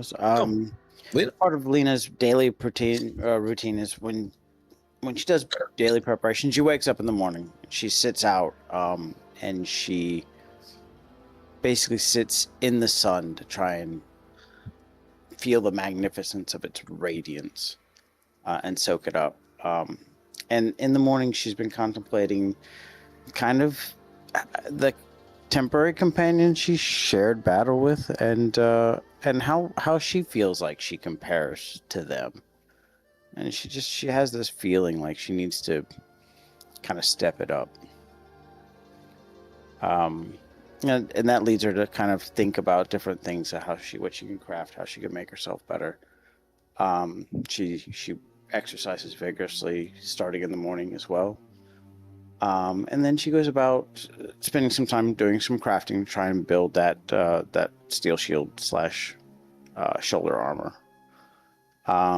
Afterwards, typically, she shares food with some people in the village. Just mostly the acquaintances she's met and the other party members. She'll take rounds with them and share drink. She does like to get pretty hammered. And then at night, when she goes back to the house, she slips off to the bones of the Forgotten, and she prays to the blood god in secret as best she can.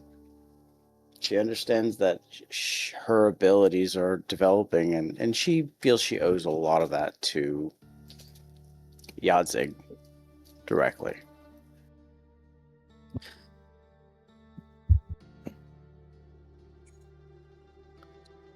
But that's most of how she spends her time on a daily basis until that shield is completed. She is also contemplating basically whether or not what transpired in the city is over.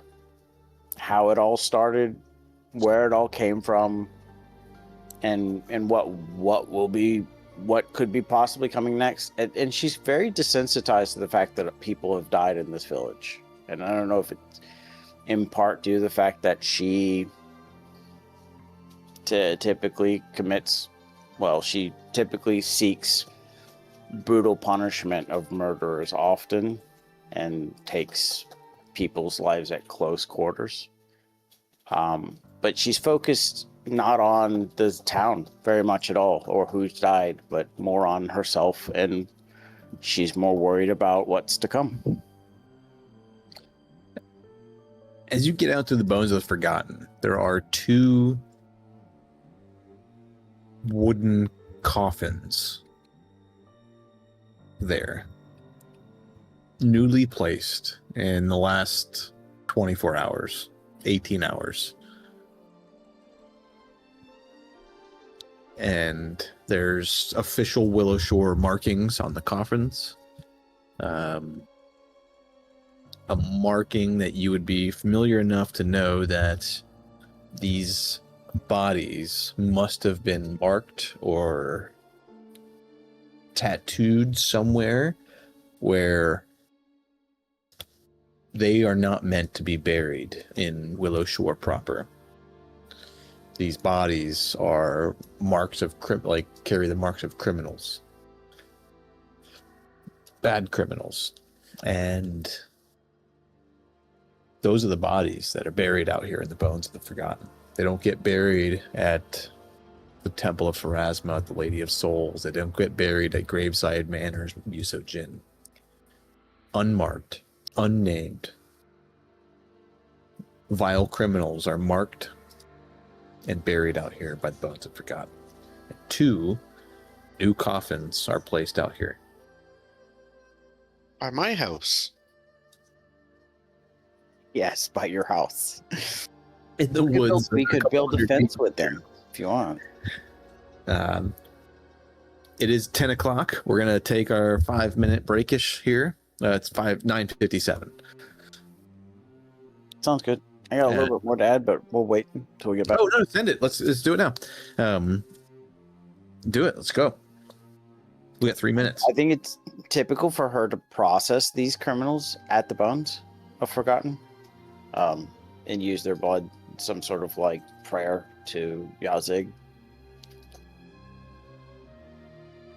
When you say process?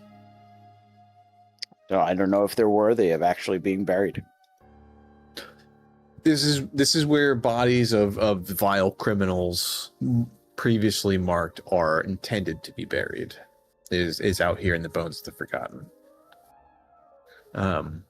They're not a priority, and any gravedigger prioritizes everything else before that. So likely in the coming week, a gravedigger will come out here and bury these coffins.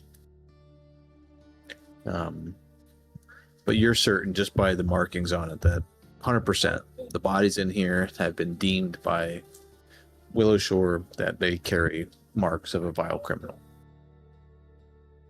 I got you. So Lena needs not do anything. I mean, you can do whatever the fuck you want to the bodies or identify. I don't care.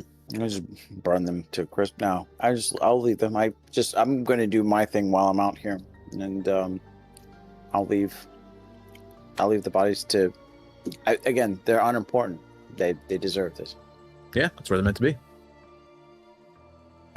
She'll also contemplate, of course, a rumor that she understands.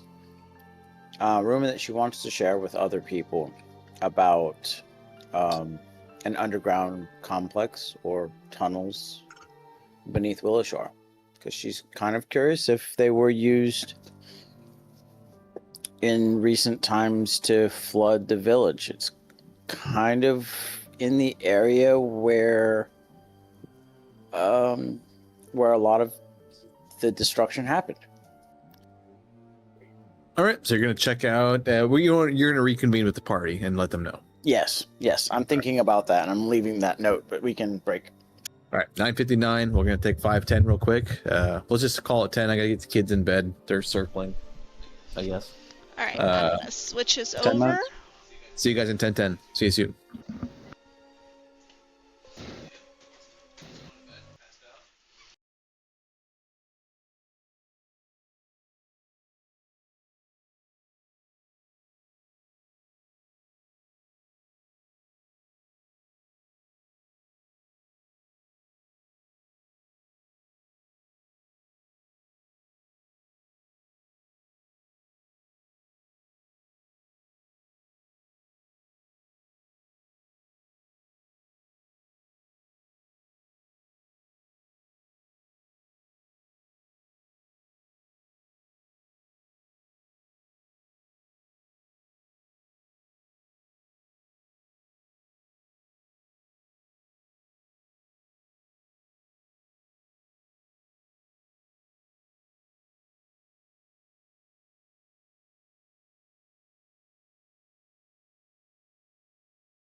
You were wasting gold on the break here. Get to the brothel! Oh, I never switched our screen. Apparently, we're just still in Maine. I didn't even realize that. I muted us. Hashtag winning. Nice. Are you out of breath, Garv?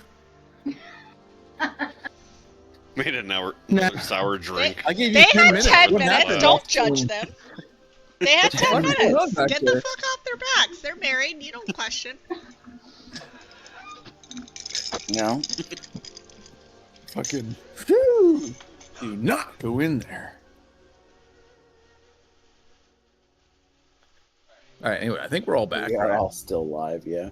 Did you even mute the stream while we were... I just unmuted us. Yeah, all of this is open. You're welcome. Oh, okay, good. That's a lot better than the 10 minutes before this. Yeah, no, I muted us. I forgot to go to the be right back screen. Sorry, guys. Now that all athletics checks, acrobatics checks, religion checks are out of the way, you guys have reconvened. 4 days have passed. You know what? You guys have not reconvened because you guys are friendly, but some of you guys aren't a group. Yeah, I don't really like everyone else, be honest. Yeah. So you guys aren't. Breakfast and Aika know each other.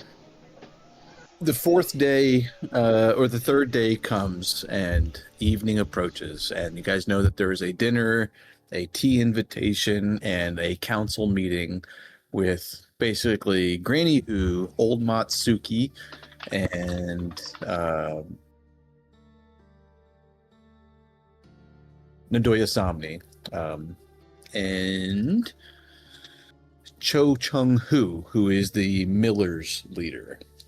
4 of them, and they've invited all of you to also come and give your input. They want to get, full breakdown of everything you guys seen and any input on, the next direction. And they also, they want to hear what you guys have to say. So, the third day after the battle at the tea house is here. It's 4 o'clock in the afternoon. You guys have finished your evening tasks. You guys know this meeting is approaching. Is anyone not going to the meeting? Is that the thrice blessed inn, right? Thrice blessed in, yes.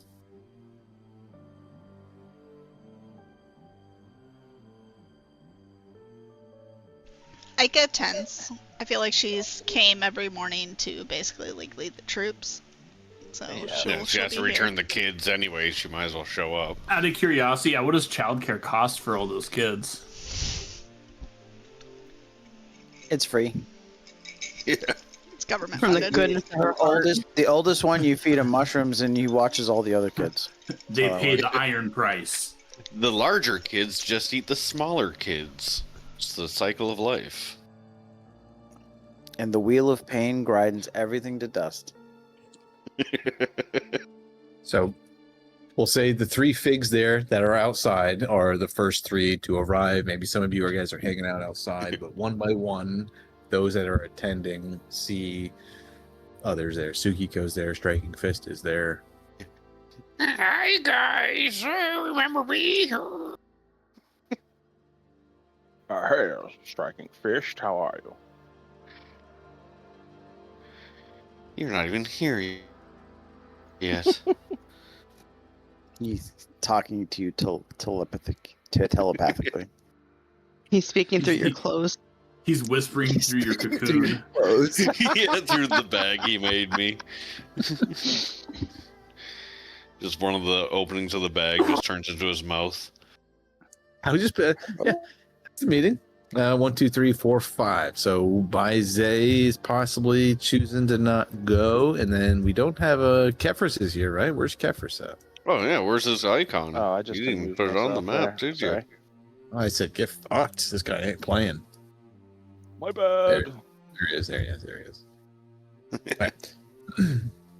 Oh, he is there. I knew I Oh. had him on there. There's 2 of them, doppelganger. Oh, that's right. I was- Yeah, he was inside the tea house. I was meant to be giving him props. I was like, oh, he's at the tea house. That just gives me an immediate reminder that he's doing what he's doing.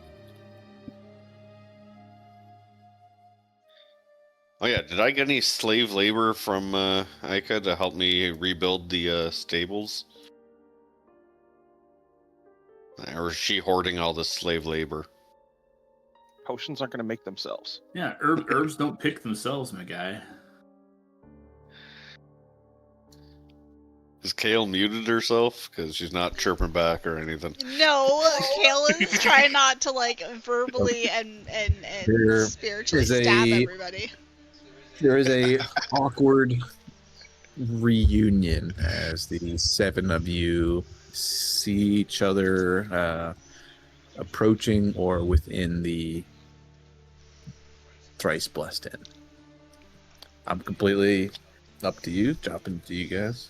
Oh yeah, and someone's been spreading a rumor that Striking Fist single-handedly saved the day by killing that guy at the end. I don't know who's been doing that. No. What's up with all the kids, Ica? What do you mean? They live here. You have an army of kids. What are you doing with them? Trying to start a football team.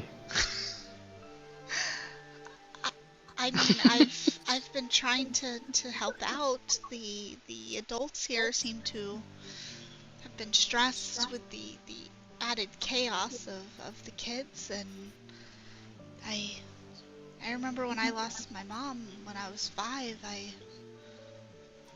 found the garden was the only way to keep myself occupied, and I thought maybe busy hands made a light heart. Okay. Whatever you're doing, they look healthy and fat. You're plumping them up. Yes. Well, the innkeeper, she said they just had been eating nothing but meat. So they get lots of fruits and vegetables while they're on the farm. The factory farm. I don't know what a factory is, but It was a joke. It was a joke.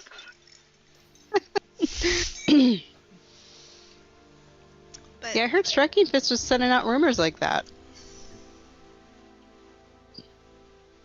rumors about what?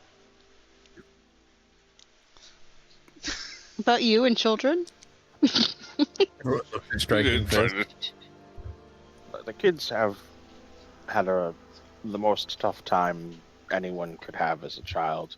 It's good that someone is keeping them active, and I think it's a good job that you're doing, Ika. They seem to be having I don't fun. think you should be labeling someone like a criminal so easily. Just keeping them busy.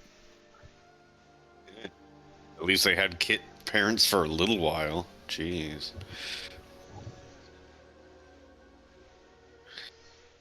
In all seriousness, what is the plan for all these children that are orphaned? Well, they're obviously going to be orphans unless someone adopts them. Striking Fist basically stayed an orphan his whole life. Was partly raised by monks. Are we sending them to a Settles it. monastery then, or? Somehow I doubt we're taking them on our adventure. That Yeah. settles it. We can't let them be orphans. We should have them enlisted and trained in trades. Starting a and child fight. army. Yeah, Striking Fist was an orphan his whole life. He turned out fine. We could make at least 2 or 3 armor for children for every 1 adult armor that we could make. I know that there was a lot of people who lost their kids. I mean, I can't expect them to want to take out, and just take them in, but hopefully that's a possibility. But I'm hoping that maybe the farm helps him to be able to be a little self-sufficient and learn things. And All I can think of is going door to door to the parents who've lost kids and this whole thing and be like, so we heard you lost a kid. Well, good news. Are you in the market for a child? they're really good at gardening. This one's so good at picking weeds. It's amazing. You should see them. It doesn't even When they're cry not picking anymore their Tell me what type of nose. It's a skills thorn you in would her like to hand. get, and we'll tailor the Picking child to something. suit you. It's like going shopping. Well, I think it's very admirable what you're doing, Arka. I think it's very commendable. Thank you. I didn't know what else to do. Everyone needed help and food and resources, and thought maybe it was two birds, one stone. That's a saying. That's what they say. I also think what she's doing is very commendable, and it helps with the budget on the inn. Sorry to butt in. I must go upstairs.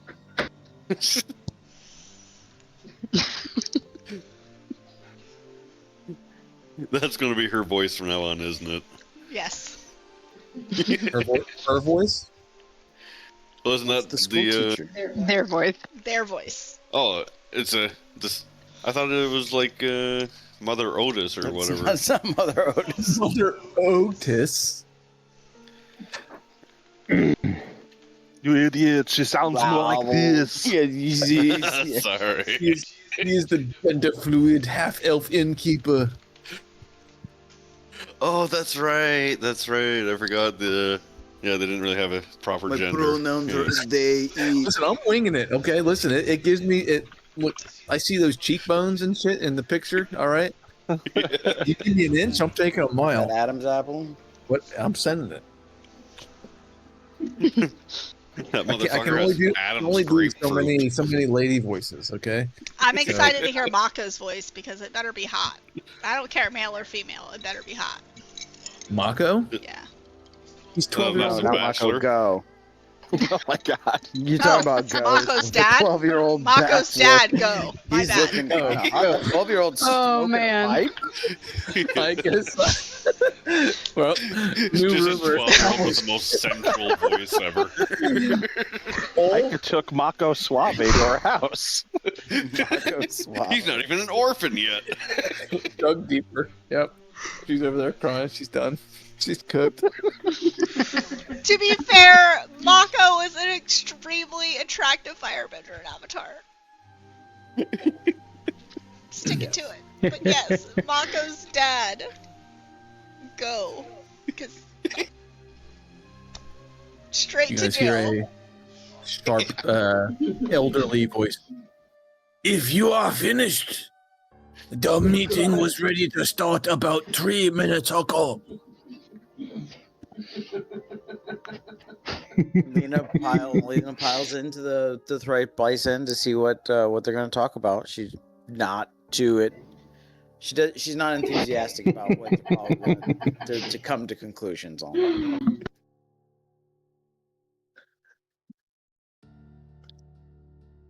So, I guess we just kind of go in. I can't stop There's, laughing. There's like a banquet table set up in the Thrice Blessed Inn. That's all been cleared out. There's a dozen or so chairs that are set up around it. There's like a very makeshift like map of Willow Shore and the surrounding hinterlands. Granny Who, like I said, Granny Who's there. Old Natsuki's there. Nadoya Somni is there. And then Cho Chung Hu is there. Do you guys remember who all those people are? I remember how half those people are. Cho Chung Hu Yes. and Nadoya Supposed to bring Somni us breakfast. is the grocery keeper. Sanmi, yes. She runs the general store and basically the grocery store. Oh, we saved her It's husband and her whole son? family, yeah. Was it her son And or her her daughter? well, they were her not boyfriend. star-crossed Yeah, there's a lovers. little Romeo Juliet thing happening with her and yeah, Isaiah. there's Yes. They're not. Frankenfist Yes. bravely tried to lure the Jenkins away by running away and and then getting yeah, to you chase know them. who old Natsuki is and you know who Granny Who is, and you see Granny Who sitting at one end of the table. Old Matsuki is up. He's got his cane and now that you are finished, please, you shall join us here at the table. Tea is being served. They are bringing it over from the Leshy Salon. Fresh tea just made this morning.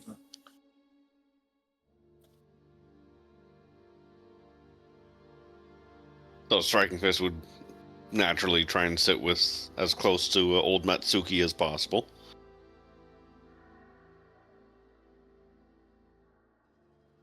Lena will sit closer to Granny Who. As Tsukiko is going to be on Granny Who's side, but definitely off to the side. all right. Any other choice sittings? Would prefer a chair or a bench as opposed to the floor. There's plenty of chairs, but the table's long enough, and there's enough chairs where it's almost possibly intended where you can sit closer to either old Matsuki or Granny Who.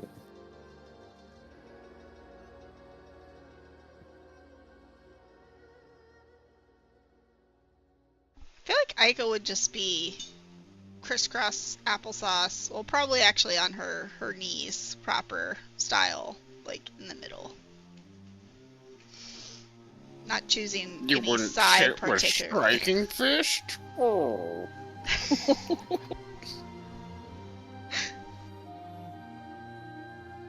Apparently, he's been spreading rumors about her, so.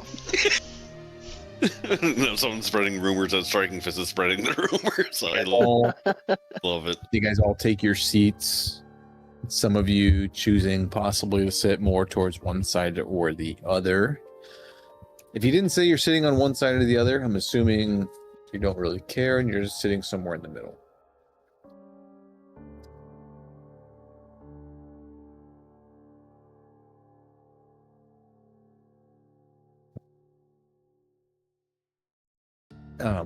Old Matsuki sits down. Tea gets come and poured by one of his own personal servants, and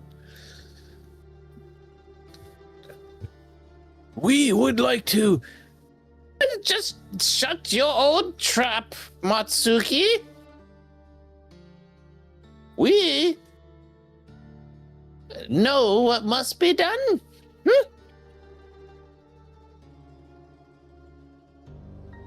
We do not wish to know, we must tell. And though we have no standing army, these folks here are the best that we have. I can say for certain that some of them are exceptionally capable. I can't really say so much for the others, but either way, we must get word to Commander Wen of Karahai, a fortress to the east.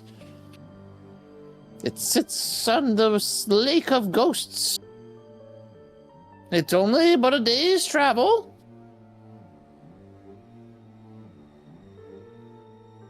And we could perhaps provide horses. Could we provide horses, Matsuki? we cannot provide any horses. As you know, the stables are destroyed and all the wildlife is free. As expected. We cannot count on old Matsuki in the buildings to the south for any type of dependability. You must take the journey by foot. Aiko's gonna You like. guys are also free to interrupt and just speak. Anyone that wants to say anything at any point in time. Just Aiko's gonna like shift a little like uncomfortably at like the call out. Maybe the North Shore could lend some horses.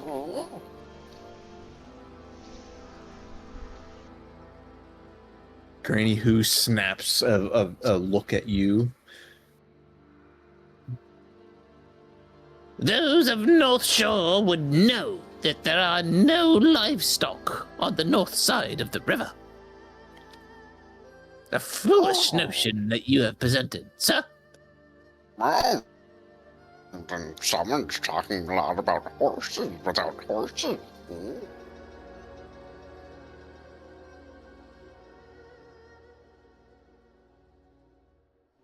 There is is also the matter of the missing Spider Guardian.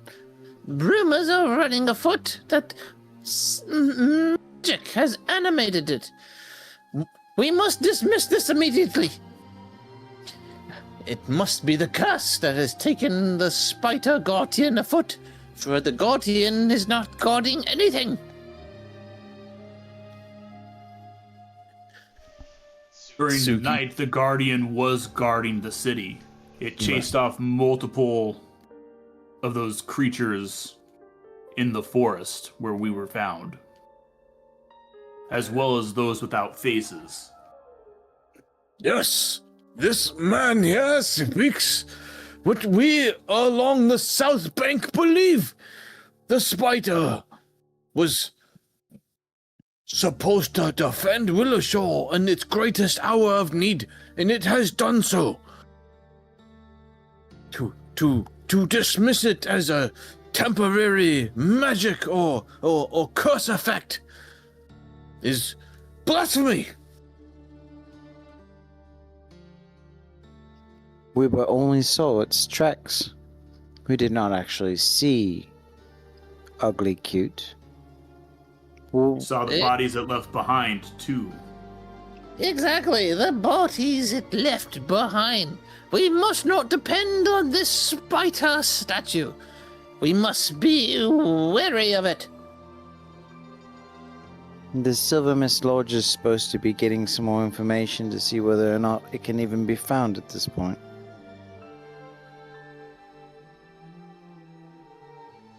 And there's the manor of the missing governor, of course. His estate, himself, even his cat are gone. His cat hated him.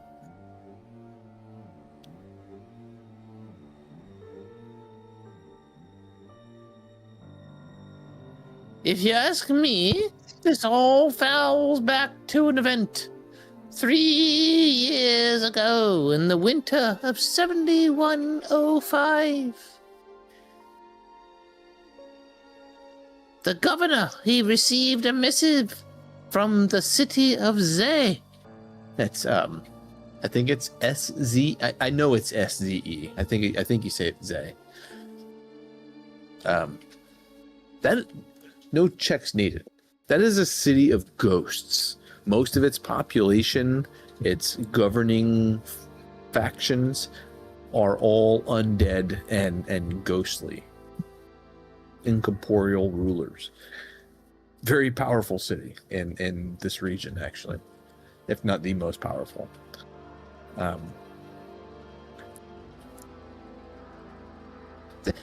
Received a missive from Zay to be on the lookout for dangerous fugitives, said to be attempting to curse the imperial family when one of these fugitives, a singer by the name of Fan Hongrui.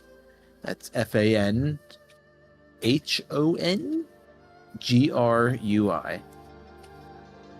Showed up in Willowshaw claiming to be searching for the aid in dealing with a friend's snakebite. Our governor arrested her. Fan used magic to distract the guards and fled. They tracked her all the way to the old Canary Inn, way to the northeast of Willowshaw. A fire erupted, and officially it's said that the fire was triggered by the fugitive. But many say the governor and his guards started the blaze. What none contest are the final words of Hongrui, sung out as the building burned. All those who serve Long War will soon knows how it feels to lose it all.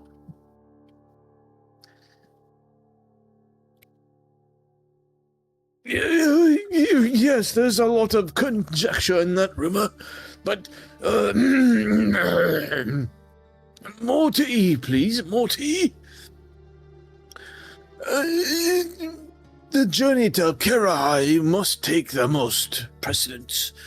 We must inform Commander Wen of our plight here.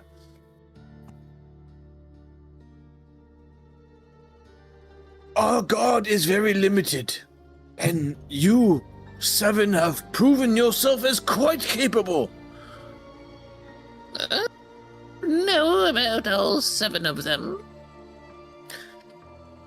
All 7 of them quite capable. You are now our greatest hope of getting our message to Karahai. I look to the 7 of you now. Can you do it?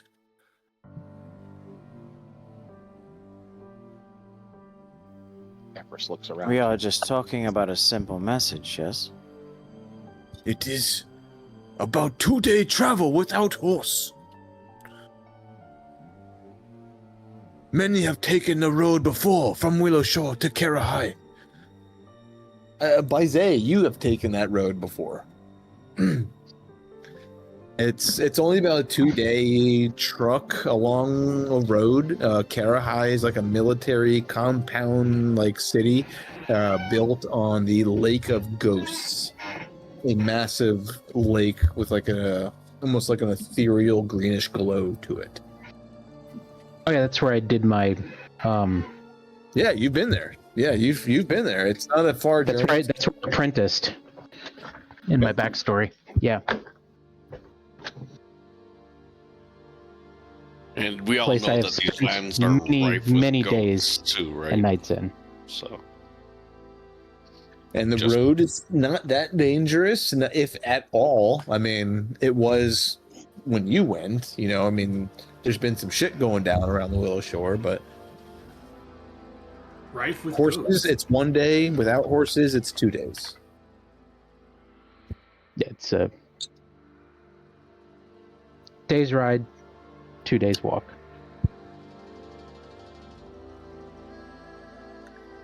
But No, I we guess must. we're puffing it.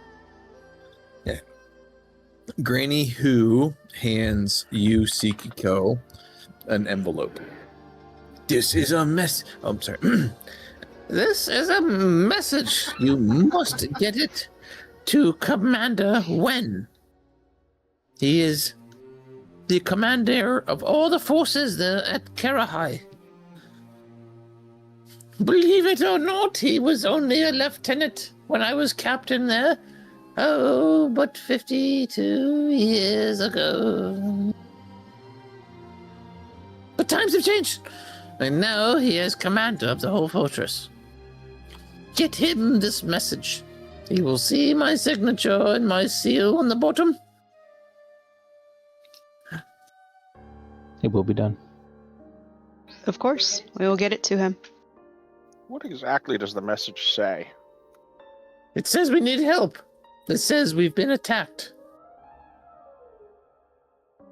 All right. does old Did Matt they Schulte always have been a message attacked of his by- own to send? Oh. He has read this message, and he agrees with its contents. Is that not correct, Matsuki? It's not wrong. Yes, that I have read the message and I do agree with its contents.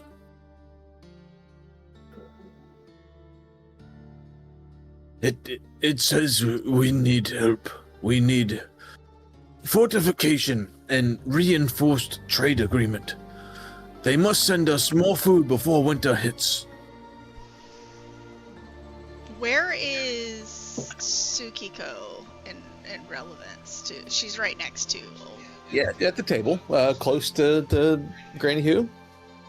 A few seats down, maybe one, 2 seats. Yeah, she said she was going to sit on her side, but separate. So, didn't you? Like I'm off to the side, Yeah. not quite next to She's everybody, gonna like just observing. Ika's gonna like lean over and do that like thing where you like kind of like cup your mouth a little bit and like make eye contact, and she's gonna just be like mouth the words. Obviously, I'm gonna say it because viewers can't see me mouth the words. They used to be married. And she's gonna like shift. She's gonna shift eyes between like old man Matsuki and Granny Who.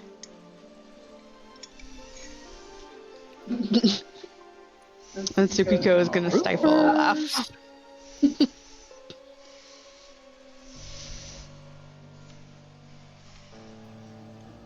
Talk about awkward. The whole village is part of a fucking alimony contract. And then, of course, there comes the matter of who makes decisions until we find what happened to the governor.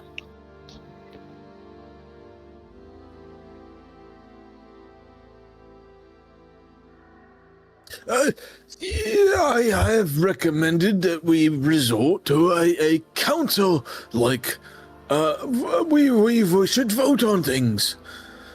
The 4 of us here, and perhaps the 7 of you should nominate a 5th person to sit here, to oversee even votes.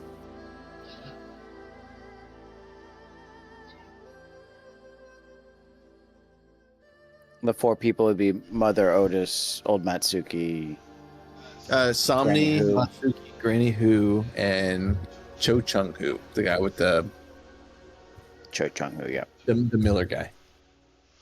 It would be prudent to have the captain of the guard on said council.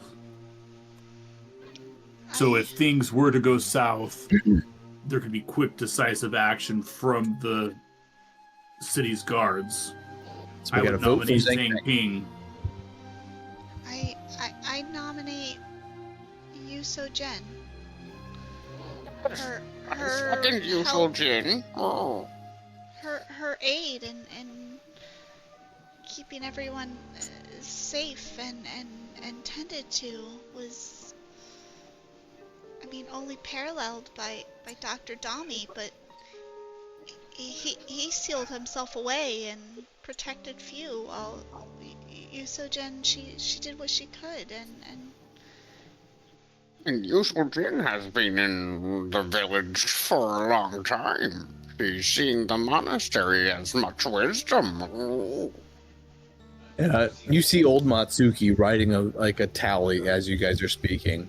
He looks to you, Baise. I nominate Elizabeth to represent the faithful. And they say this is how this is why, yes. Tsukiko. I think we should have somebody that maybe is not necessarily from here originally, that can bring some expertise into the council, and I think Lu Xiang would be a good fit. She knows the laws, she knows the people here, but she has expertise from outside of Willow Shore. One for the warrior, one for the priestess of Pharasma, 2 for Yuso-Jin, and 1 for Zhang Ping so far. Kefris.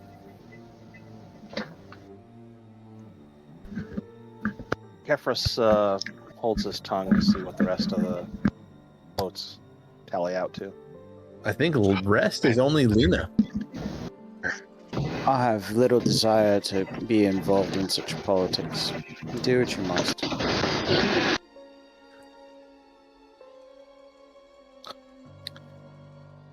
Don't feel incredibly strongly in many of the directions. They all could serve well, I think.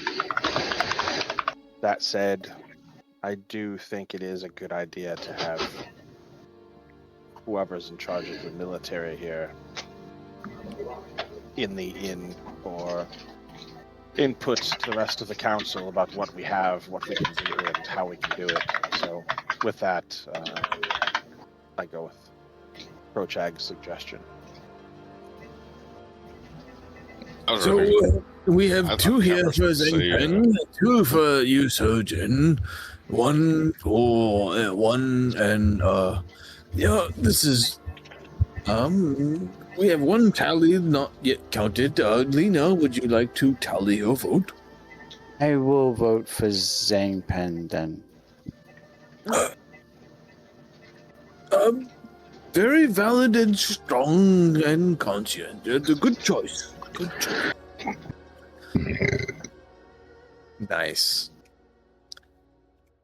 Then, let it be known, at least temporary henceforth, that Zhang Peng shall be invited on all Willow Shoal Council activities until other changes are brought henceforth. Yeah. It's been voted so many times. She tries to hide a smile.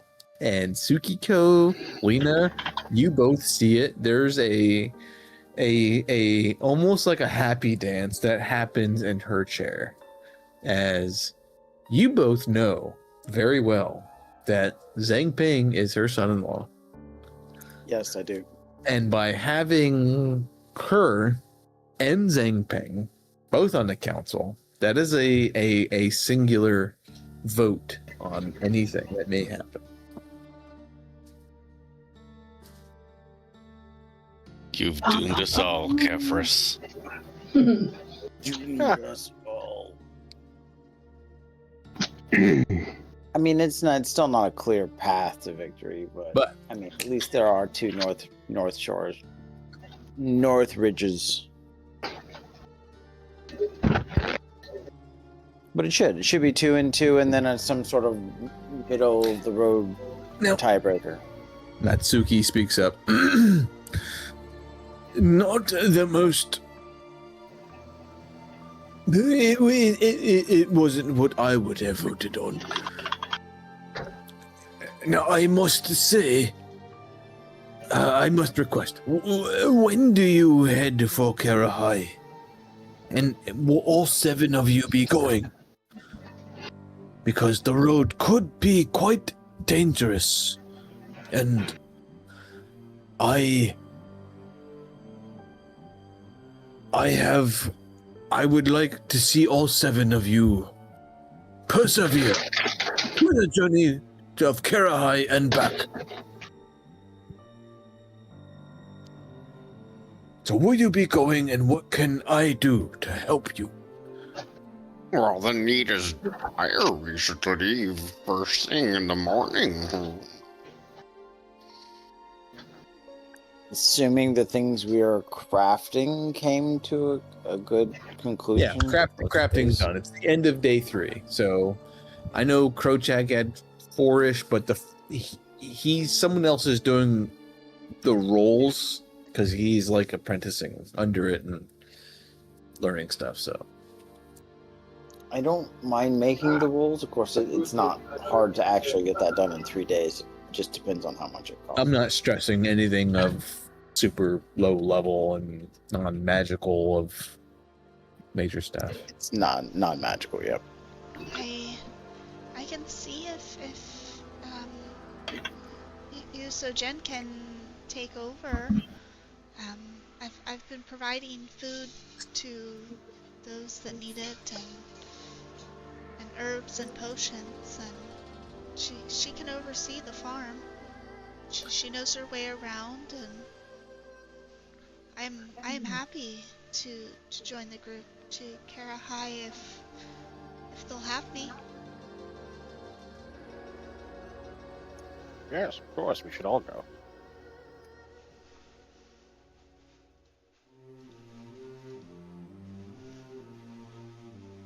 So it is settled. Our 7 abductees, doomed from the start of a festival that was meant to be pretend,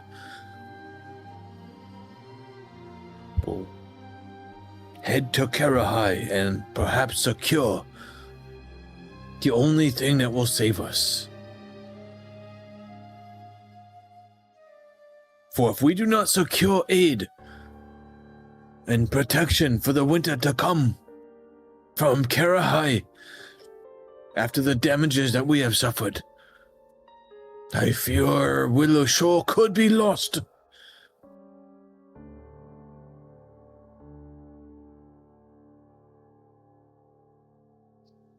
We will make this post haste. I'm still convinced that whatever plagued this town is not a threat that is gone.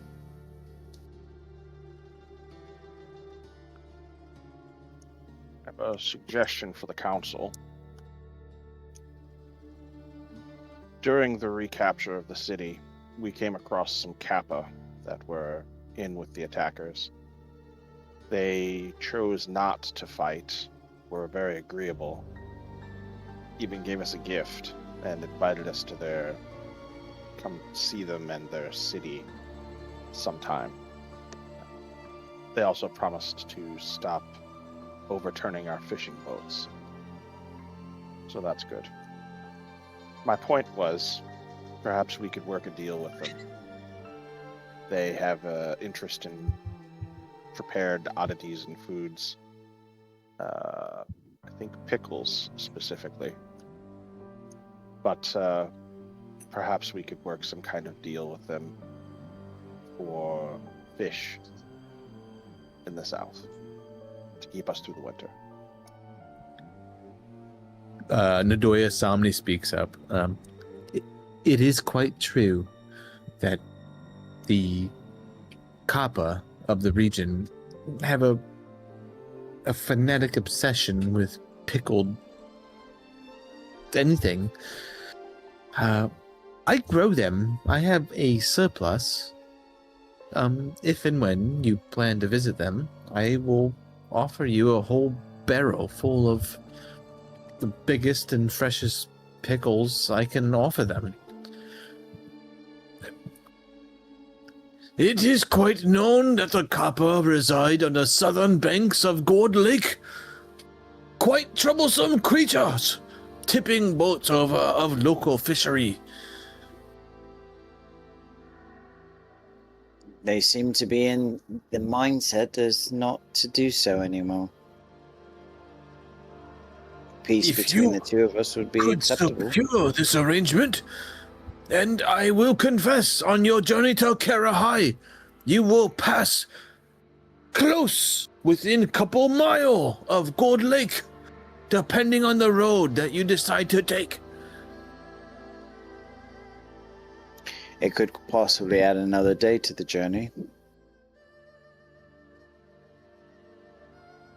Could do it on the way back.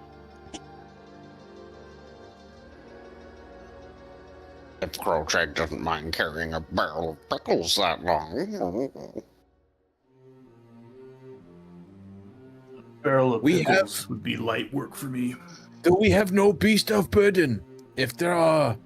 He's looking right at you, Crowcheck, as he speaks. If there are any amongst you who are very strong, we have hand caught that can be brought. I have an idea. Back when I lived on the plains, we had beasts of burden that were giant birds that we would load up with our cargo before hunting trips. We Giant have a beast birds. of burden here among us. A But beast yes, of I would- burden. Yep, exactly. Yeah.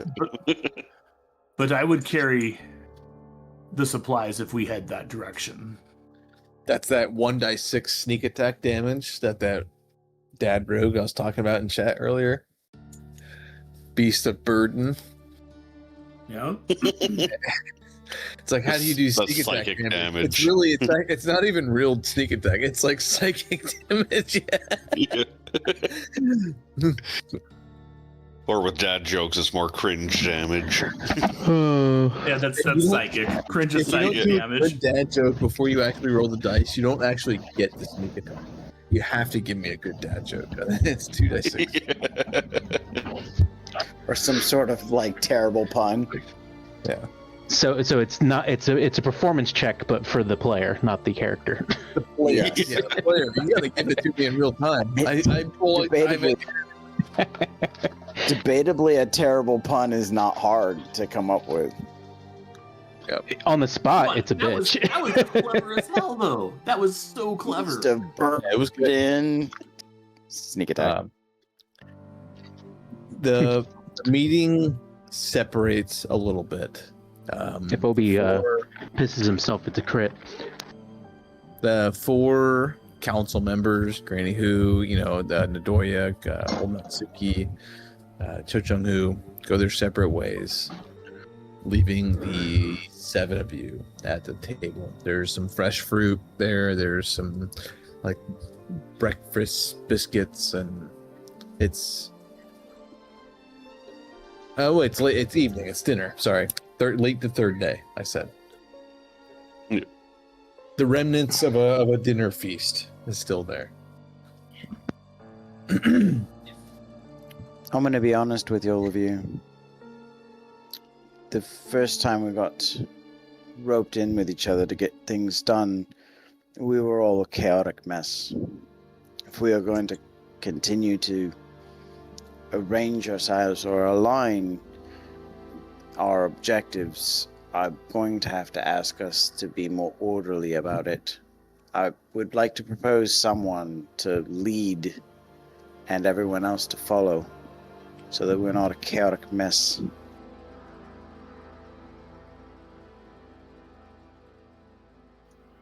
Sounds good to me. Do I have any Only volunteers? one of us has led men into battle and has military organization. I also would prefer someone with knowledge. If you recall, didn't go great for me. Just remember that. Look, you survived. You survived. Yeah. Yeah, we're just basically putting your worst nightmare on you right now. It's like, no, Yeah. don't give me command. Literally We the worst thing you could do to him. I nominate Just Crow. having a panic attack in the corner, like, oh no. Just looking for someone of level head and calm of mind. And Lena looks around the room, and she skips over people when she does this, like namely striking fists. It's literally nobody. So she's basically looking at like Kefris or Baize or Krochag. I nominate Baize in a Krochag. corner having a panic attack going, don't talk to me. He had good instincts with the way we dealt with that first thing, whatever it was, at the bridge. I asked for details. First of the 3. And Circle gut there. Yeah. even the next. Yeah. Everyone looking at you, Krochag. I mean, Alina acknowledged Tsukiko as well, but there's people that she is contentious about disorganization within this group, and she just really did not care for it, but she put up with it on a temporary basis. There's also an exceptional skill that you've noticed of Tsukiko, that the more eyes that seem to fall on her, the deeper into the shadows she seems to fall and harder to spot, and that she is. Man, it's really great to be a battlefield commander when your enemies can't see you. What do we do? Where's the leader? She's in the bushes somewhere. Tsukiko just keeps hiding. My vote comes in the form of hyperventilation.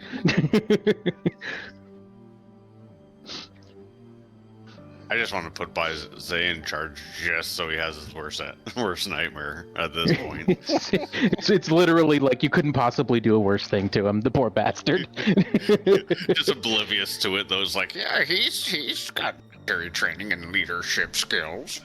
I know your old battalion just got wiped out, but here's a whole Here's a new one. Get back in there, soldier! I'm sure it won't happen again. It only traumatized you into a religious conversion that changed your life. Yeah. What's the chances of it Completely happening normal. again? Totally normal. What do you say, I guess Krochak? that is the one thing I never clarified, whether he was in the military or if he just led a mercenary company. I guess I'd have to come up with that at some point if I'm gonna keep that going. You came from the city we're about to go to. If it's what the group wants, I would do it with a heavy heart. But I would defer to wiser minds in moments of conflict. I would gladly give advice, just command is not something Baizé would seek again, at least not at this stage. I think anyone who takes a position of power lightly or with ease is not one that should have it. Exactly.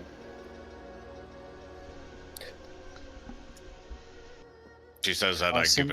I look over at Granny Hugh. And Baizé, 100%, you served under the Imperial Army of Longhua.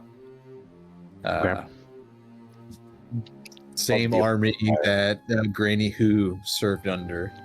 You know, this is an empire that governed the region for a long, long time, and it just formally Collapsed. dissolved Yeah. somewhat recently. So, with its dissolution, orders eventually reached your far battalion, and you were well, folks, we're going home.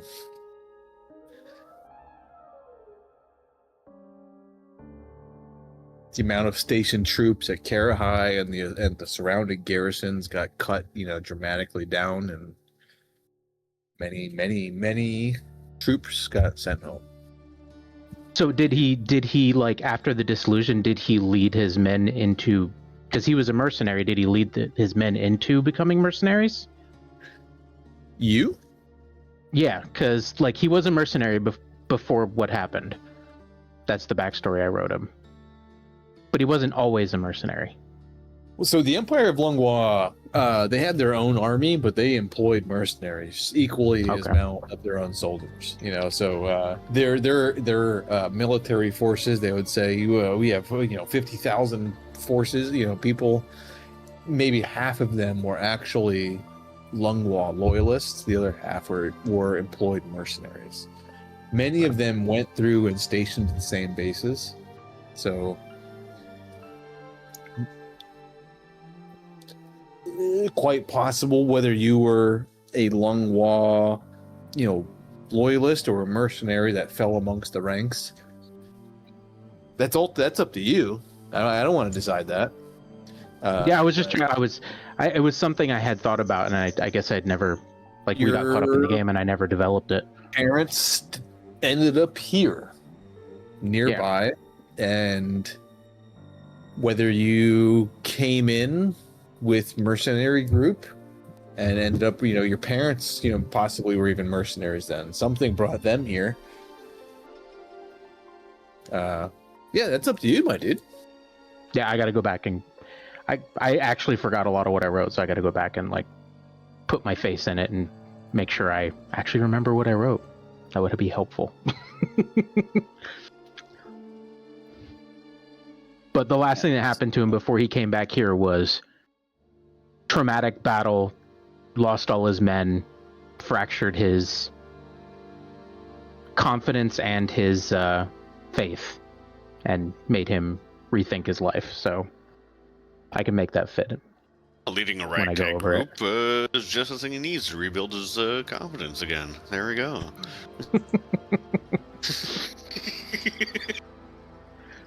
And I'm not looking to the burden of leadership upon you, Crowchag. We're all here to make decisions. I just don't want everyone making decisions independently and wandering around.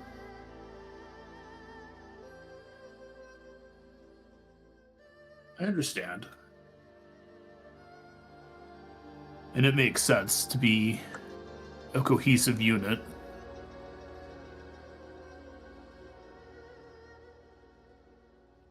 I normally just do what I need to do and only look after myself. There's a lot less chaos that way.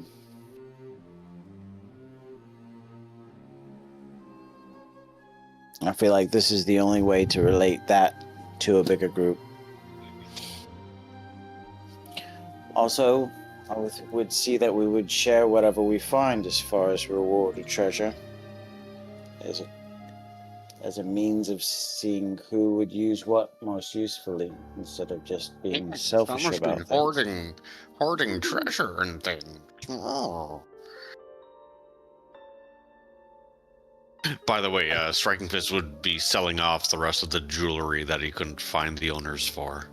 And I think his Striking Fist actually said that there's a lot of the maybe I can't say a lot, maybe several faces actually looked right at you. Oh yeah, someone's taking shit. There's like several faces just like look right at you, Striking Fist. Isaiah was definitely one of them, by the way. And again, for what temporary arrangement we had, she was fine with it. But if we're going to move into what feels like more of a regular thing, there's ground rules. She's just trying to put them in place. You can search Striking Fist. He doesn't have money on him. Jeez, you guys are crazy. Crazy. It's all jewelry. Crazy. Check his prison cloaca. His prison cloaca. Oh, son of a bitch.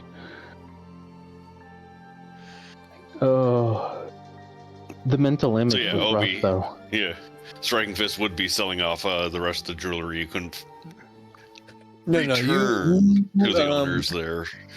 You had to get other parties involved, but you were able to find homes for about 90% of it. At many point in time, And he's doing, and he's still doing with the money like I said he was going to do in that message there. At many point in times, people approached you, like, possibly falsifying things, and you had to get other parties to confirm it. And a few circumstances, you had some fraudulent people coming forward trying to claim some very expensive pieces of jewelry, but your tactileness and getting other people involved and relying on some old Natsuki's contacts of South Bank's people, jewelry is returned. Like, I'm removing the jewelry from my inventory and that other item I told you about. Oh, other item. Tell me again. I don't want to say it out loud. No, in Discord. Let me check. Hold on. Yeah, it's the one I just told you about and you said lol. Oh, okay. Yeah, sorry. Yeah. Because I remember what that item was for. That's why I'm giving it to the...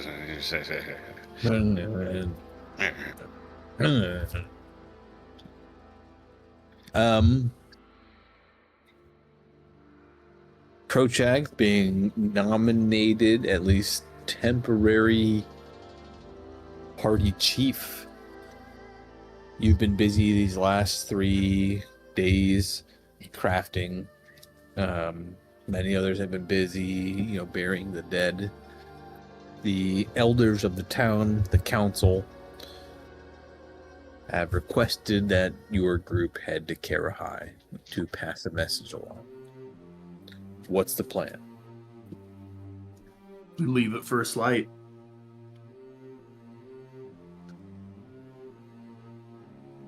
We'll head north, stopping at the Kappa Lake. Though it cost us a day, I think having the allyship of the Kappa assist the village is worth that delay.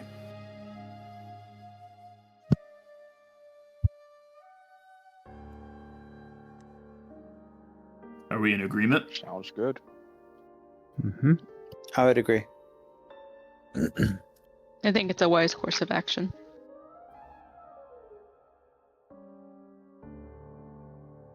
Oh. Then it's settled. First light is only about 9 or 10 hours away. You guys met here at the Thrice Blessed evening, had dinner, met with the elders. A couple hours have passed.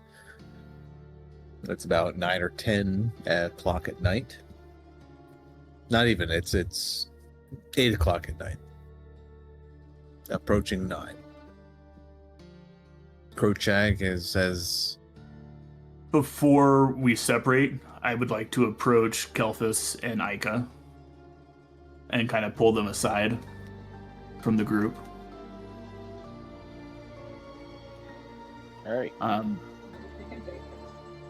Reaching reaching into my satchel, I pull out this leather wrapped bundle. And I look them both in the eyes and tell them, I've had assistance making these for both of you. And I step forward with the bundle and I unwrap it and I extend it out. And I reach down and I pick out this ring. It's made of the scorpion chitin with a glass sphere embedded into the chitin. And inside you can see the swirling of venom shifting faintly and a single silk thread suspended within it. And I look at Kepharis and I tell him, this is from the scorpion we failed. Its strength, its venom, its patience. You move with clarity when others lose it. You act when others freeze. You see what binds a fight together and where to cut it apart. This carries the same truth. Power contained, purpose chosen. It will answer you when you need returning of what you have spent. Not freely, not endlessly, but when it matters. And I take the ring from my hand and I hold it out to Kepharis to take. Kepharis reaches out and lets it fall into his hand, turns it over a couple times. It's beautiful. Thank you so much. You've given me more than power. You've given me your trust. I'll use this to keep our people alive, and I won't waste what you've shared with us. I, too, call you brother.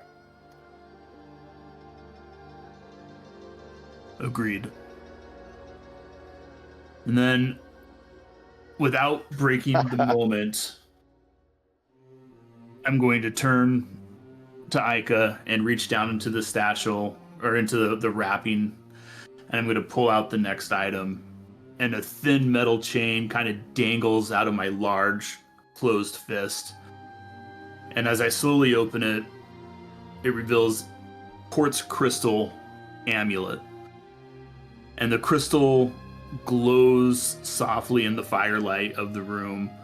Inside is this blue swirling liquid that looks like captured winter. This is from what we recovered.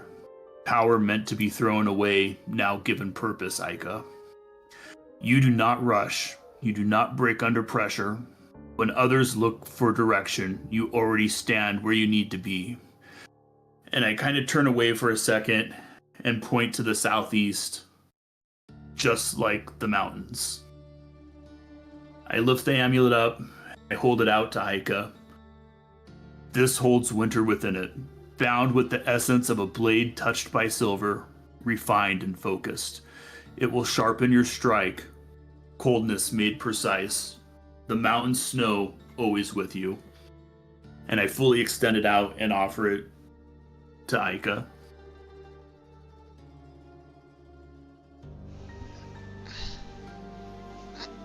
I don't know what to say. Thank you. That means a lot. You have both shown wisdom in conflict and restraint when it mattered. These are not small things. These are the traits of those I would call tribe.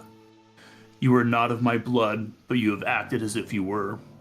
If you accept these, you accept more than gifts. You accept my protection, my loyalty, and that I will stand for you as if you were my own. I gesture towards the camp, the Whisper Root camp. Tomorrow, before we leave, you are welcome to feast with us. You have the option not to, but know that if you choose to, you will dine with us not as outsiders, but of those who have proven that they already belong. Well, thank you very much. I'll see you then.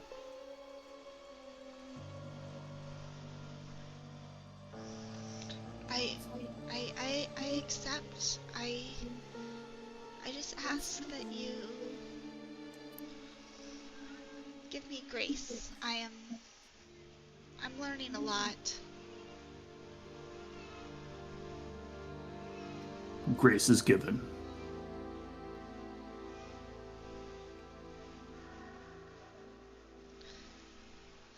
Aika's gonna like pull back her hair and like turn around, like signaling you to like put it on her.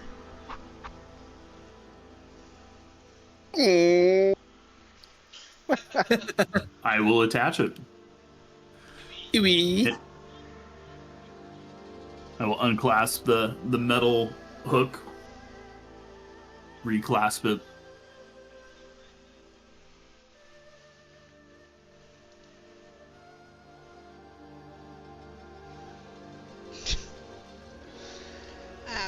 Aika will gently like tap it and then turn around and I have to see to the farm before I go, but I'll be ready by morning's light. We look forward to seeing you.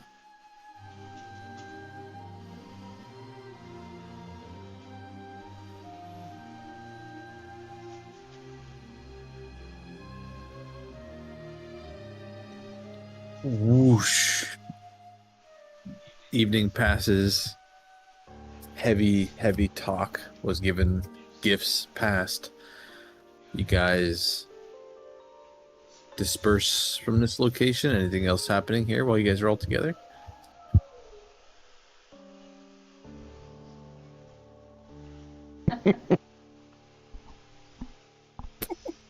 Boom.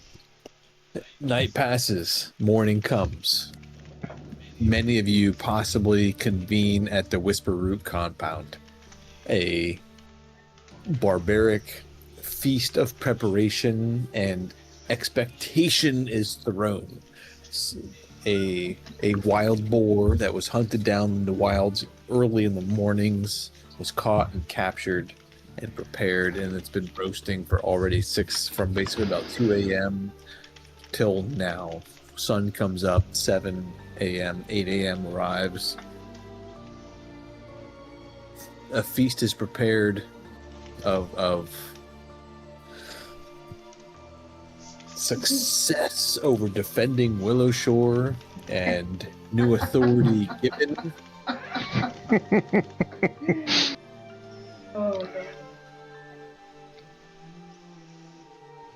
That's not a joke either. I'm not surprised. I'm not even a little surprised. Hold on, is it Discord? Yeah, it's Discord. There's a Jesus simulator game, and someone tagged it as JRPG. It's technically correct, which, as we all know, it's the best kind of correct. Role-playing game. Is it turn-based? No, it's like open world sandbox. It would be so good if it was, though. I'll be out. Like, if it was a Final Fantasy clone, but it's Jesus and the Apostles. Yes! Oh, it'd be so good. I would play the fuck out of that. Uh-huh. Is it like I'm waiting for the... Jesus can summon Bahamut for some reason? You summon like the Archangel. Sephiroth is Judas. Paul and John. Judas is... Knights of the Round is all 12 of the apostles coming out to attack. Yes, all 12 of the apostles. That would be so good. I'm waiting for the Cult Simulator to come out. That game looks hilarious. One of my old favorite games was a game called Black and White. Anyone ever play that? Oh, it's it was like the last good God game. Yeah, the last good one. It's so good of a God game. And yeah. Oh yeah, God game. You guys talk about your talking. It's got me thinking like we need a modern Black and White game, but I feel like it just get hated on. And I mean, like when I think of God game, I think of like Populous, but like a Black and White VR game would be insane. Black and White was like the last good one I remember. You had to draw your runes and shit on your pet and like teach it spells. And anyway, we're deviating. We're playing Pathfinder right now. At least 30 more minutes. A fantastic feast thrown at the Whispered compound. You guys all prepare. and Krochak says we're heading out in the all morning. the ones invited would prepare. Nina overindulges in alcohol. In It's like I'm typical, carrying more than pickles. in typical Oh, fashion. before we head out, I'm gonna try and convince old Matsuki to give me some healing potions, though. I must. We have no more potions, my friend. Everything has been given. The temple has been damaged, and the high priestess is injured. She's doing what she can.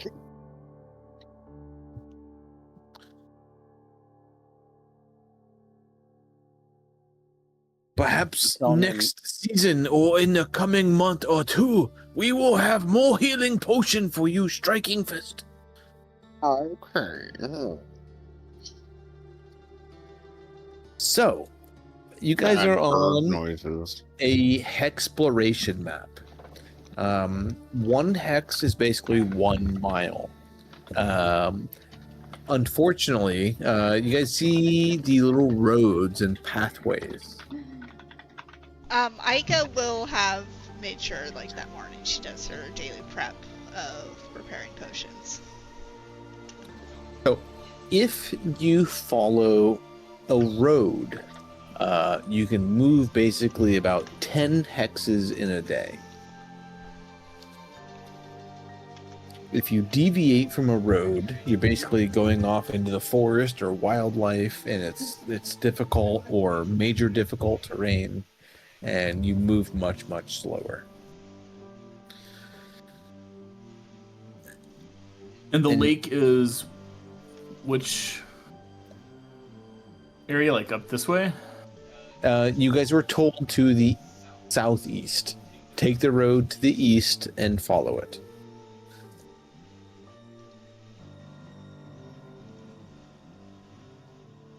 I'm going to pause you right there. Yeah, it should be no major the group danger. leader moving us anyways. Yeah, it's Krochak. Oh, he is moving us? Oh, okay. Maybe. Krochak, very familiar route. You cross out of Willow Shore to the east, following along the roadways. You pass the fisheries, and you're about 2 miles outside of town. And there's a threshold that you were expecting, but it's up to you on how much time is urgent. There's the most common route is to take this southward bend here. You get close to a split in the roadway here, and you see a big sign that's posted. Danger. Wild plants will eat your ass. Well, that don't threaten me with a good I have to say, time. You might be into that. And it's like arrows are pointing to this like pathway like directly to the east.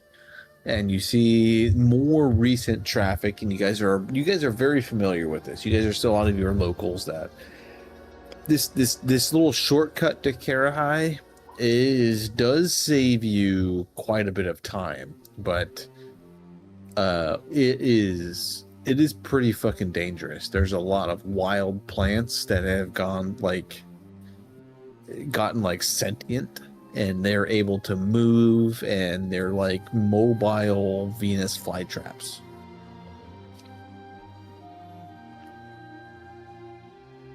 And they've grown very kind of borderline out of control in that region. We take the risk. Could use some Willow Shore lore. Is it part of? It's part of the road. If the travelers of other travelers are going to be using this path, we should probably clear it. It has the potential to also save us time that we're going to be losing by going to the Kappa. I think that might be a prudent way to go. You do know the southern passage will take you closer to the southern edge of the lake, but it's actually a longer route. like straight east will still take you to the lake. Like if you guys zoom in, you guys can see some features on the map, right? Even though they're not colored in. Oh, yep. There we are. Yeah, we can see the hexes and whatnot. It's just in like a Hexes, browned but out. You see a Yeah. line. And Either How way, many we'll have to hexes per cross day the on the river. road? 1 hex per day? No. no, One it's hex per hour. Each hex is 1 mile. Oh. So you guys can actually move about 10 hexes in a day. I think we should just go. And how many hexes to south. cross that river? You guys are going around it. You're not crossing any river. Yeah, we're on the northern road. Oh. Yeah, but drunk. we'll have to go to the southern half of the lake. We'll have to cross the river, no? Yeah, the false color fog of war makes this hard to read. Possibly, Oh, yes. I see You want to what get you're to saying. the south side of Yeah, the yeah. lake, then yes, you will have to cross the river. Or I have thought they boats. were on the south side of the lake. No? They're on the south side of the lake. Yes, 100%. They are here. Oh, so yeah, we would have to cross. Yeah. But either Well, way, we we'd had have a to cross pro- here. Rotation device.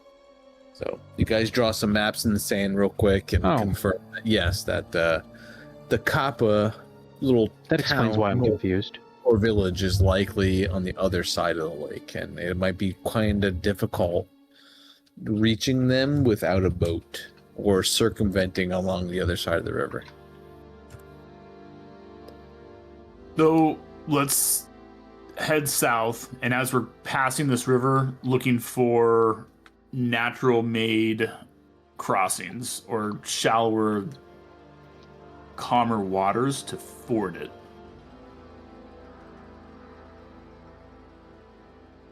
I use Move yourself forward. Willow Shore lore, nature, or survival to help with either knowing already a spot or assist in finding one. Yeah, give me it. Everyone, you Kefris first for asking.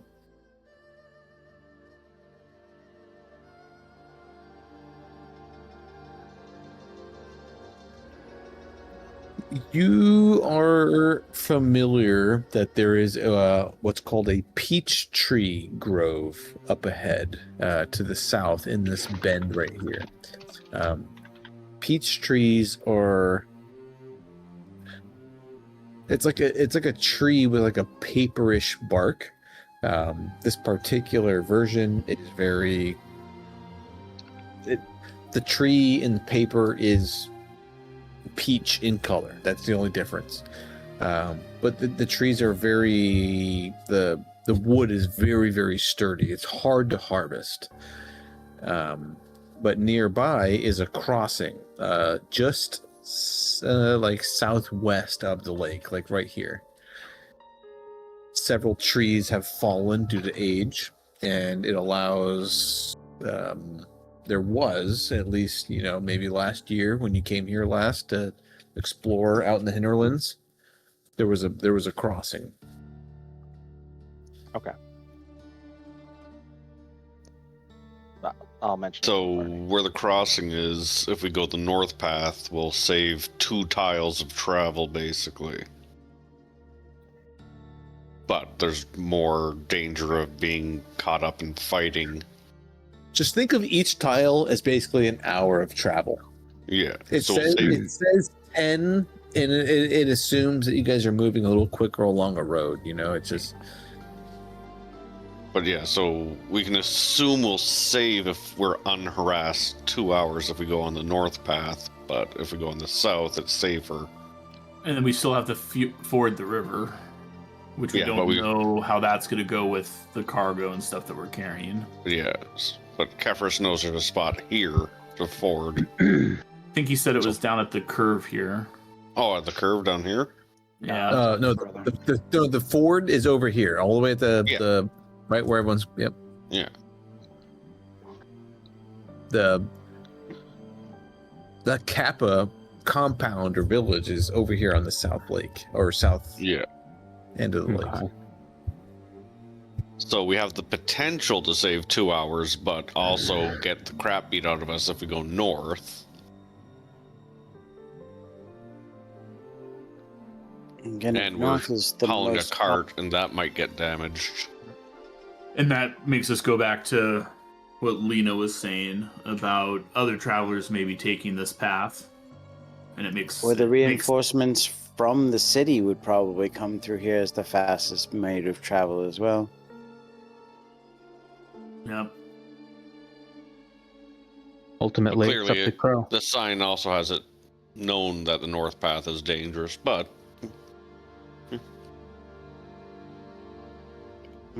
It's true. but Striking Fist isn't saying any of this because And the South Palace, there's not really much of an. It's just maybe a quarter of a day, half a day. 3-4 hours. I'm starting to understand the 2-day travel is probably including the longer path. Yeah. Maybe it's. I'm actually. I don't. Would I even know that that's pretty common to actually just go around that for everybody? Yeah, the sign of travel going east, there's not any foot traffic of anyone going that way. So Yeah. Crowdshag avoided battle like a coward. Coward. No. Putting others before my own need. As you guys He pass made an through this effective area, battlefield decision. these two hexes here and here, you guys are what's passing through like a grove of trees that's kind of like dissimilar from the rest. There's this like paperish bark that's growing along them, and you see some fallen branches and things like that. But those with Willow Shore lore, no real checks needed. This is a peach tree grove.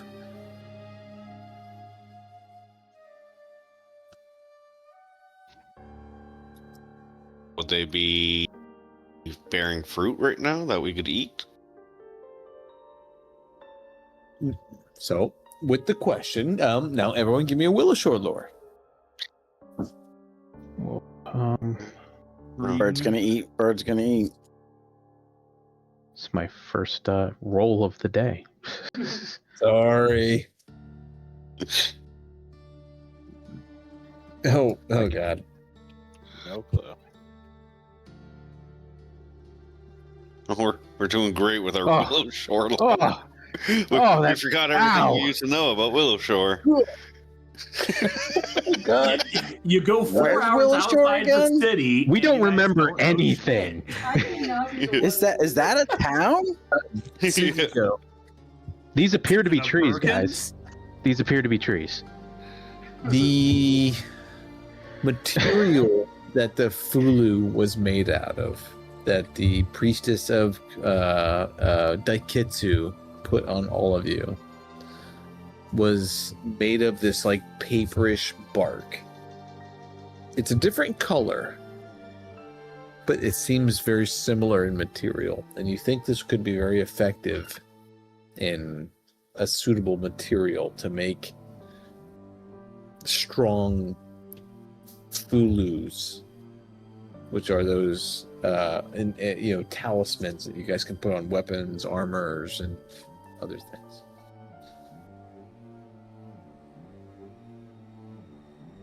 Can we harvest some mats while we're here? It's time consuming. Yeah, you could. It's you guys would probably have to stop and obviously and spend some time. So it's completely up to you guys. You guys are in the driver's seat at this point. You know, I'm just narrating, so you can stop and spend as much time as you want. You guys are in exploration and the driver's seat. So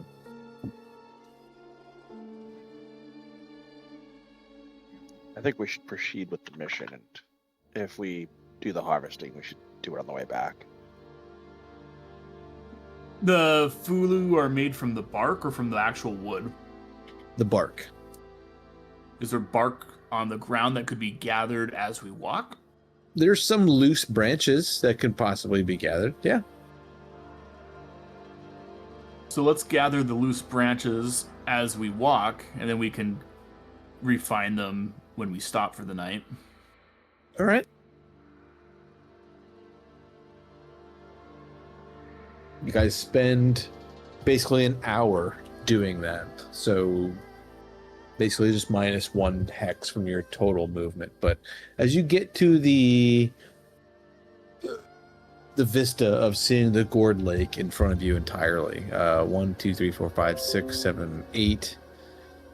It's approaching fairly late afternoon, actually. Maybe about 3, 4 in the afternoon, with the extra hour spent harvesting some of the branches and everything.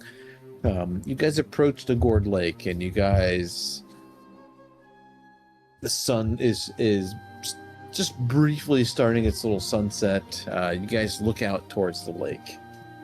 Massive lily pads encompass the immediate vicinity close to the shorelines, and you see all kinds of activities, buzzing insects and little splashes here and there. And then your eyes expecting something, looking for these kappa. You guys look all the way over here, another mile out in the distance, and you see what looks like a dozen little tiny campfires all burning out in the distance. Colorful, like huts, like mud huts, kind of, but there's a color to them, and you see variations of like light browns, dark browns, oranges, almost yellows, all among the structures there. You hear a yelling, and then like a clashing of like almost sounds like a thunderclap. It's happened. And you hear cheering voices and things like that coming from the southeast. Not Kappa voices. No, it's hard to tell for sure, but you can see their village roughly a half a mile to the southeast. Smoke fires from their chimneys, and cooking foods and things like that as the evening hours approaches. 90% sure that's the sound of a turtle dong slapping the water. Well, would Crowchag remember about what the Kappas told him there they like to do for fun? Give me a will of Shore. I can't give it to you. They told Crowchag about it. Oh. I think I might have been gone that day. They didn't say, but they did express that they like to celebrate. I remember you told you told Crowchag about it, yeah, basically. But Striking Fist doesn't remember. Because Crowchag was going to join them. Oh, no, I jumped in the hot spring with them. No, I'm just going to... They would like to wrestle a lot and have feats of strength. So I think that happened after I was gone. Yeah. Are you guys moving towards the Kappa village? Yeah. I think we should. Yeah, trying to keep player knowledge and pulling you back character knowledge one away. more. It is fine. like roughly half a mile down, and you guys move along the road, following it, tree line to your west, and you see a big one to your south.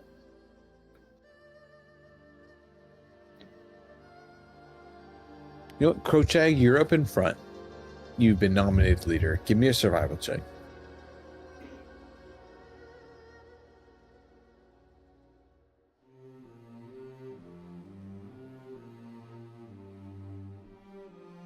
The one that we were speaking with was Bok Choy.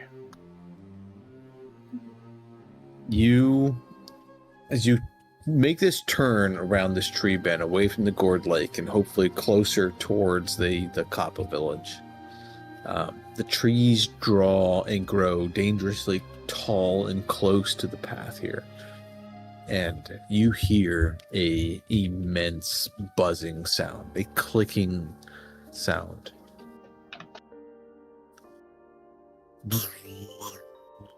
That doesn't sound like Kappas to me. It's on the darker side? Is it night? it's about 5 o'clock, maybe. Sun's just starting to set. In the tree line here, the Crochag, you pick up on it first. Insectoid wings struggling to fly. Something massive. Sounds like a fly caught in a spider web. And you see tops of the tree line. Trees that are like 20, 30 feet high. Their whole... They sway as something massive lands amongst their branches. You look upward. You see many of you, as you guys now, Crochak here heard it first. You guys look upward, about 20 feet above you, not necessarily looking at your group, but buzzing and clicking loudly. A beetle or insect about the size of like a small elephant. Greenish and like bronze color all over its chitinous hide. Massive mandibles. A rhinoceros beetle that is, like I said, about the size of a small elephant. Wings flutter down like an ornithopter into the tops of the trees there, and it starts waving its massive like mandibles back and forth like it's carving a nest out in the area. And it stops. It exactly what Garv just did. Sniffs. Sniffs. Sniffs again. And then it snaps its face right down in the vicinity of your group. Crochag, you see it. These massive mandibles of this immense creature. I said rhinoceros beetle. I meant stag beetle. Yeah. Each one of these mandibles are the size of a elongated scimitar covered with barbs. Chitinous wings clicking as it lands down up on the treetops there. And you see a creature that is like carving out its territory. It doesn't really care what you are. It hears your footsteps and just as like a bull of an insect trying to attract a female, perhaps. You guys come into its territory and it just looks at you guys, and it's not quite 12 o'clock, but as this thing is about 20 feet amongst up above your group here, we're all going to roll for initiative, and I think we're going to call it here for the night. Okie dokie. Okay. 11:45, probably not the best time for, hour-long combat. No, it's not. No. Is that how much? You want to just roll for initiative when we? Yeah. Yeah. We'll roll for initiative, start a combat. Yeah, that's Yeah, because we need to be in the combat thing here. Yeah, you're right. Yeah, won't let us. Yeah. Yeah, so Striking Fist will pop his head out of the cart where he's been snoozing while Crochag has been dragging it as this thing approaches. We offer the bird up as a compromise. This is where you find out that the pickles have been replaced and it's just Striking Fist in the barrel. It's just He's just been eating pickles as Crochag. No, has there been was pulling the pickles. He cart. just ate them all because he got nervous energy for travel. Rhinoceros beetle. Well, for any of To those be fair, he that just gotten himself up for an offering. are not in the stream, I am trying very hard to make sure that I am raiding other people. So if you could pop into the stream, I do want to go ahead and send our raid on over. Let's do it. Forgot this time. I'm usually good about that. I'm still in the stream. I just completely forgot Someone to do kept it this calling time. me Oak. Listen. The giant stag beetle, larger than a horse in the sight of one flying, if slowly and somewhat clumsily, on great buzzing wings, is unnerving. Oh, that That's delay not is unnerving. terrifying. Okay, there we go. Unnerving. I just remember when I was in Mexico, they had pseudo stags, and we used to tie fishing line around them and fly them like kites.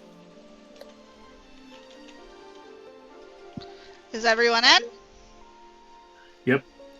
I'm gonna go Yup. and leave Into the fountain, stream? so we're good. All right, I'm gonna Yep. go ahead and send our raid over. Thank you guys so much for watching, and Raid. we'll see you Friday, or if you're in a Kingmaker, we'll see you Sunday. Raid. Wog! That's right.